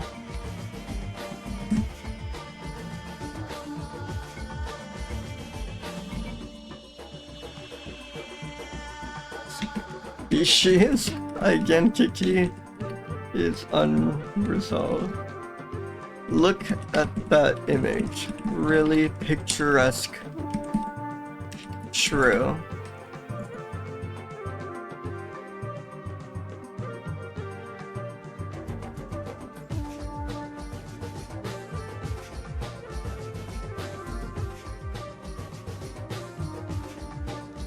Unconfirmed records at lower altitudes. Wonderful. Yeah. Ah, it's so cute. I love that photo. I love shrews. Yeah, so I think a lot. Hey, welcome, Miri Gray. I think a lot of like shrews in Agami's Spanish skinning is like shrews will like kind of dig for bugs. They have to like fit the tongue and they kind of like will dig for bugs in crevices. And their like snout is quite maneuverable. It's like, I don't know exactly, I can't pretend I know exactly what's going on with all the shaping of things, but they have like, I want to say their snouts are like prehensile, like the tip of the snout. Let's see. If I can just find a GIF that might already communicate. I don't want, but these are all elephant shrews. I mean, I love the elephant shrews. But yeah, I think a lot of it's like poking into holes and stuff.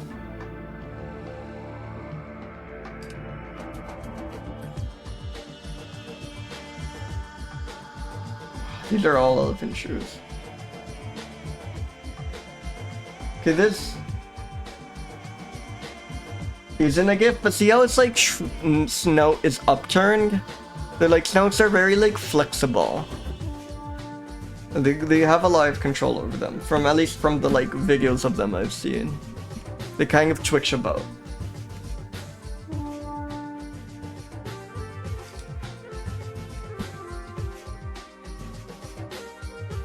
Alright, let's spin the next mammal.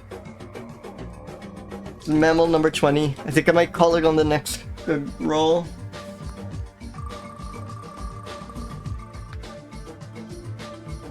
Yeah, I would love to have a maneuverable scope.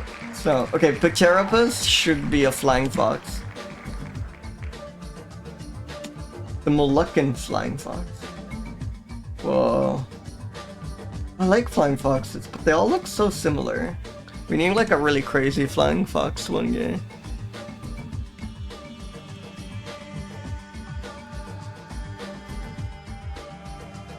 I should see if there's a beggar picture on it actually. So yeah, they are very, very good. I wish I was like better at differentiating them. It's really a skill issue.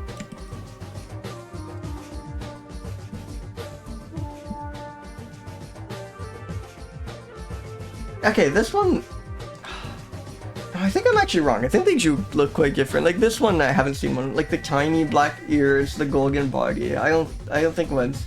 I mean, a lot of them have this golden coloration, but this does look a bit different from the ones I've seen before.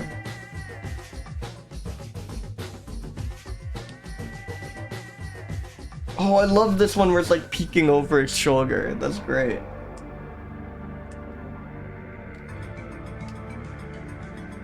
Oh, and look at it in flight. Flying foxes are always just like so much bigger than you expect, or at least than I expect. Maybe if you're like somewhere where they're plentiful, you're used to the size that you can get backs this big. Let's go with this image instead. Yeah, this is like just a small dragon at this point, not even tiny anymore. Like approaching dragon size. Wait, today is Dragon Appreciation Day. I got a shout out Greedron Dragon Appreciation Day. Reacher's a wonderful streamer and a great dragon. Check them out if you haven't already. Really good stuff. Happy Dragon Appreciation Day.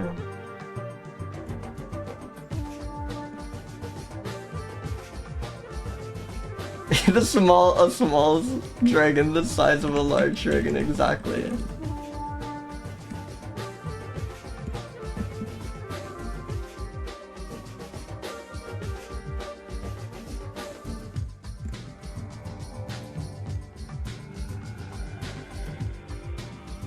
Yeah, something like that.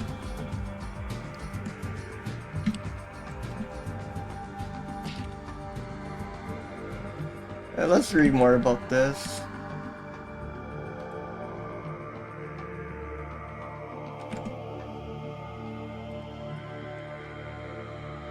Yeah, really not very spherical. Probably gonna be pretty voluminous. I have no idea how numbing it is, but I might have to figure that out on my own. It kind of again looks like it has a sensitive soul. I feel like I say that about everyone. Maybe I can't say that about. Maybe we've just been rolling not very numb mammals. Roosts on mangrove islands. Yeah, it only forges in low levels of disturbance. I think this thing's quite sensitive. I don't think this thing is numb.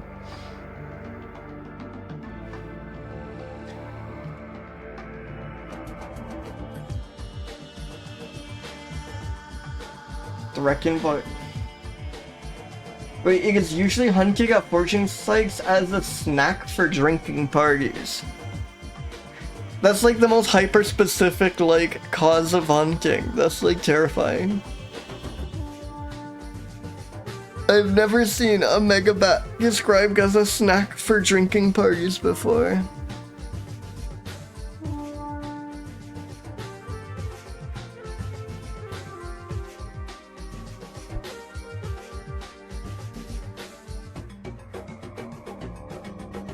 I don't think this thing is dumb. Or spherical. How big was it? Yeah, me neither. I'm going to the wrong or right drinking parties, evidently. Yeah, this one's like 26 centimeters, so approaching a foot. Head body length. Like, yeah. I guess aside from its length, it's quite compact. No, that's its head body length. Its wingspan, does it give the wingspan? That's a good question. No, it does not give the wingspan. No, it's just the wingspan is probably much larger. Again, like, flying foxes are crazy big. So the head body length is approaching a foot. So, and then they give the wing length, I guess. So they give the forearm length at least. That's 170, that's 17 centimeters. So it's definitely over a foot. It's probably like 40 centimeters of wingspan.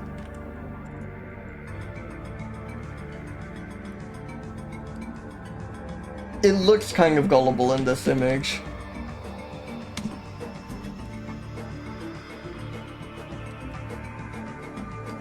Yeah, it doesn't seem like the easiest thing to prepare.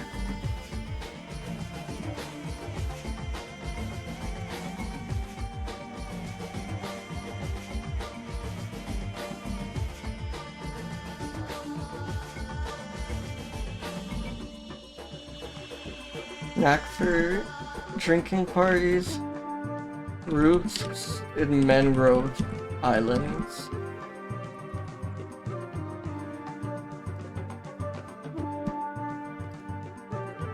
Okay, let's spin another mammal.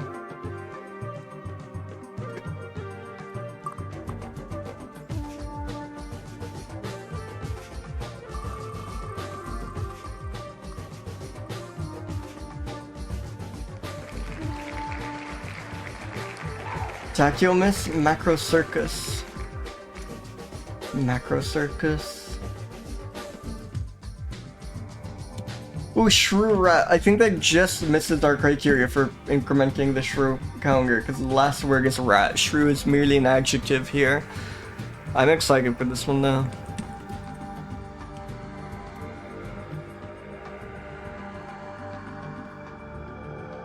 No images on a naturalist, shockingly.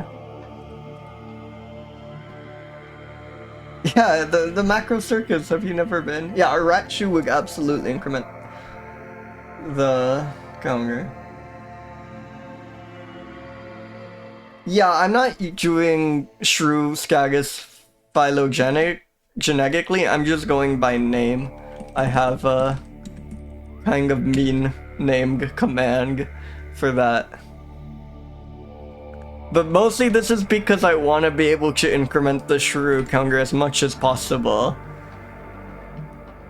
So I want to include elephant shrews and tree shrews, and I don't want to have to explain every time that, well, I do end up explaining every time the elephant shrews and tree shrews technically aren't taxonomic shrews.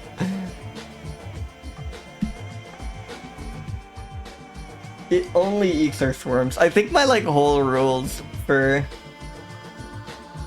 what counts as a shrew incrementing for the shrew counter is kind of arbitrary, but it's easy at least to explain. Rounded brain case. This species is monotypic duck. Yeah. No, I love recalling this fact that elephant shrews, because they're both afrotheres, are more closely related to elephants than to shrews. I think that is wonderful. But not everything has to be monophyletic, you know? It can be a vibes thing.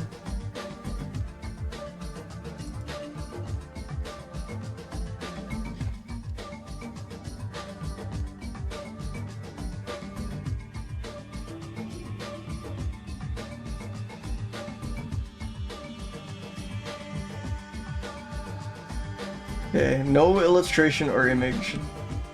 So I have to illustrate. Is that really true? I don't want to illustrate the long-tailed shrew rat. Oh, here we go. Shoutouts to the American Society of Mammalogists. Should I request the full-size image? File the full-size image request form. Do you think they will approve my I feel like something I'm doing could violate the terms of use. I should probably just settle for this one, and I'll wait to hear back.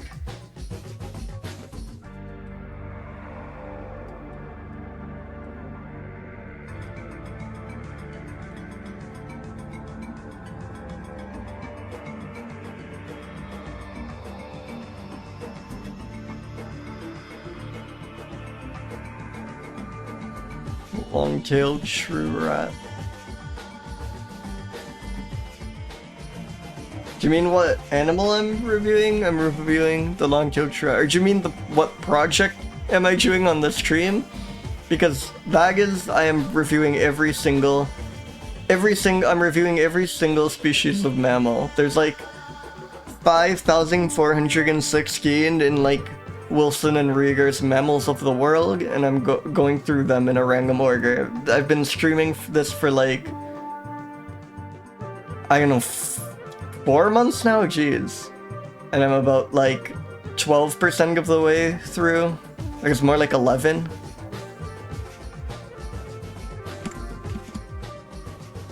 But yeah, every single mammal species is the goal.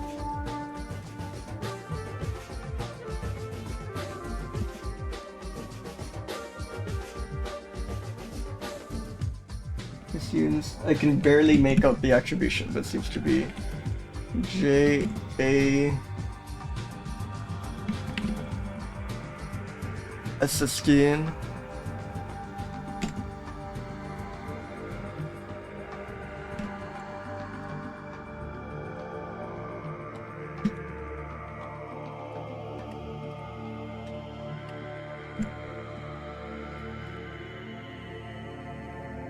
But hold on, if there's like an American... No, this isn't like from a paper, is it?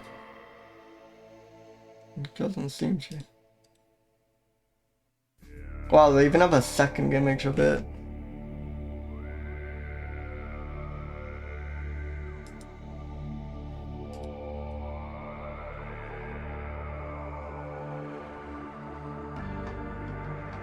Characterized by small body size and its very long tail.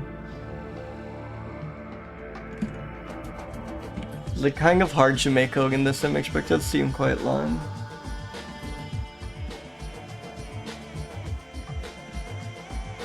I think of the fact that the picky eater only eats earthworms means it's not very numb.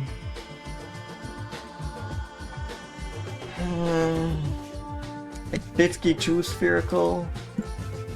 How big is it?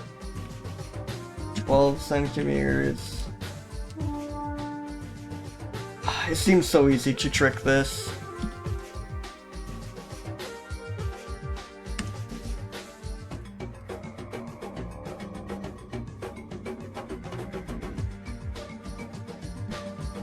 Only eats earthworms. Really long tail. Small. Loggy. I think there's a lot more to say about this one. Let's just spin another.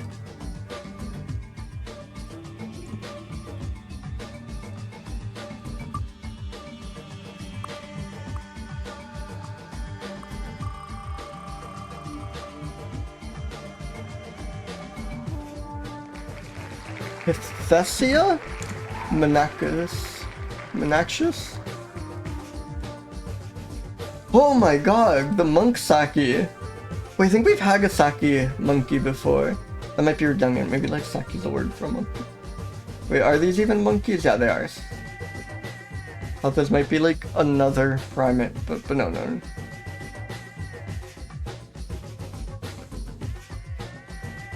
Shy, wary animal, it is totally arboreal, living high in the trees and sometimes descending to lower levels, but not to the ground. During the day, moves in pairs or small family groups, feeding on fruits, berries, honey, some leaves, small mammals such as mice, bats, and birds. Approximately the size of a large rabbit. Do we have photos? Oh, this is definitely hard to trick. Look at this. God, that is such a cool animal. Look at that. The like salt and pepper quills, the like wizened face. That is wonderful.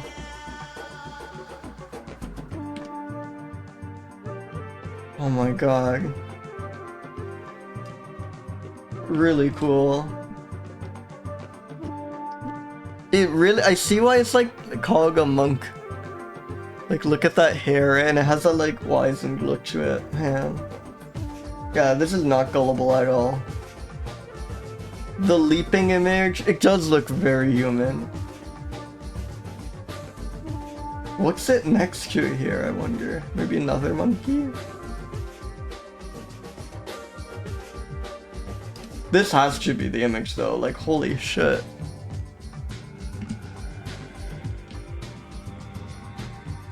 Without a doubt.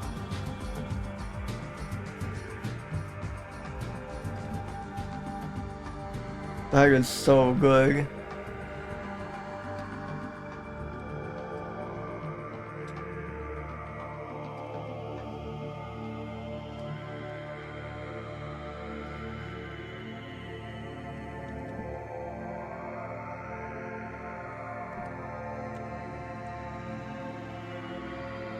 Wow. Phenomenal. Okay, let's read about the monk Saki.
Oh, thank you. Sorry, it's Mugig. I was saying the shrew counter was wrong, but I had to like do magic to fix it. I should be on Mugig now. Sorry about that. Welcome back, everyone. Get the VOD split, by the way. Is the uptime like reset, or does it still say like over 3 hours? Oh, timer's still going, wonderful. Okay, I found out the only way to stop the VOD from splitting is to like go into Task Manager and manually crash OBS, which is wonderful. Definitely how things should be. Definitely like a feature. I don't know if anyone has a way of closing OBS without stopping the stream, because if you hit stop stream... Yeah, that's wonderful, Nimmerniman, that's perfect. Like, it kind of makes sense. Closing OBS, like, always stopping your stream as a failsafe should make sense, should probably be how it works, but if you stop stream, then that, like, resets the ads and stuff. But if OBS crashes, like, if you end the process, it doesn't stop the stream, because OBS just crashed. And then you gag around the stuff. There's probably a less insane way of doing this, but that is my trick if anyone else is a streamer and wants a weird hack for stopping the VOD from splitting and stuff.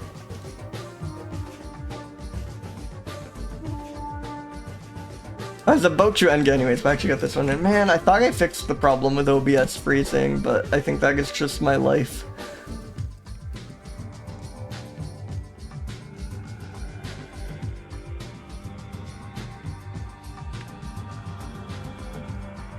It is.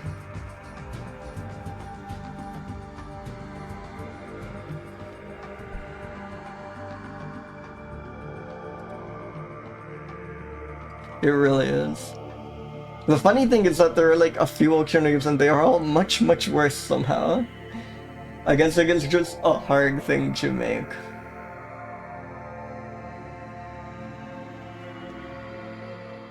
Appears to be the most studied species of sakis. But wait, while it appears to be the most studied species of sake, because of taxonomics confusion, they in fact have been little studied. So we thought we were studying the hell out of these, but it turned out we had the wrong guy, is my reading of this. Like, we thought we were experts on this mammal, but like, we were actually just studying the wrong monkey. Wonderful.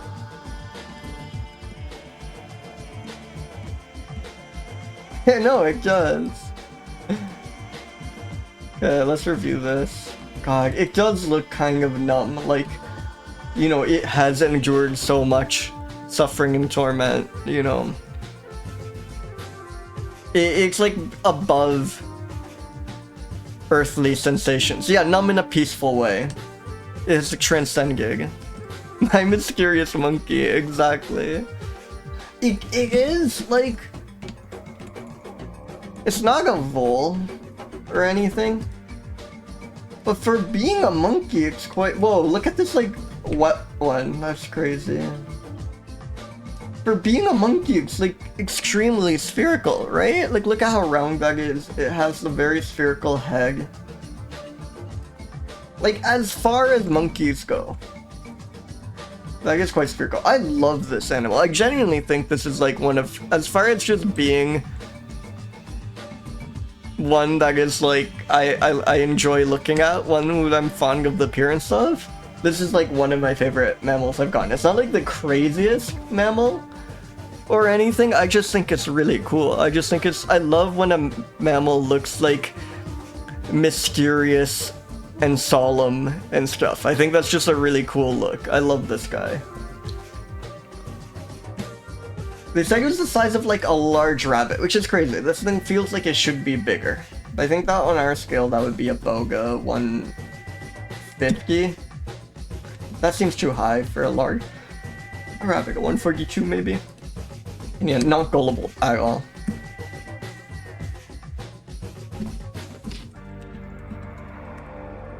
Holy shit, wonderful creature. Shy and wary. We thought we knew a ton about these, but now we think we're probably digging the wrong guys or something.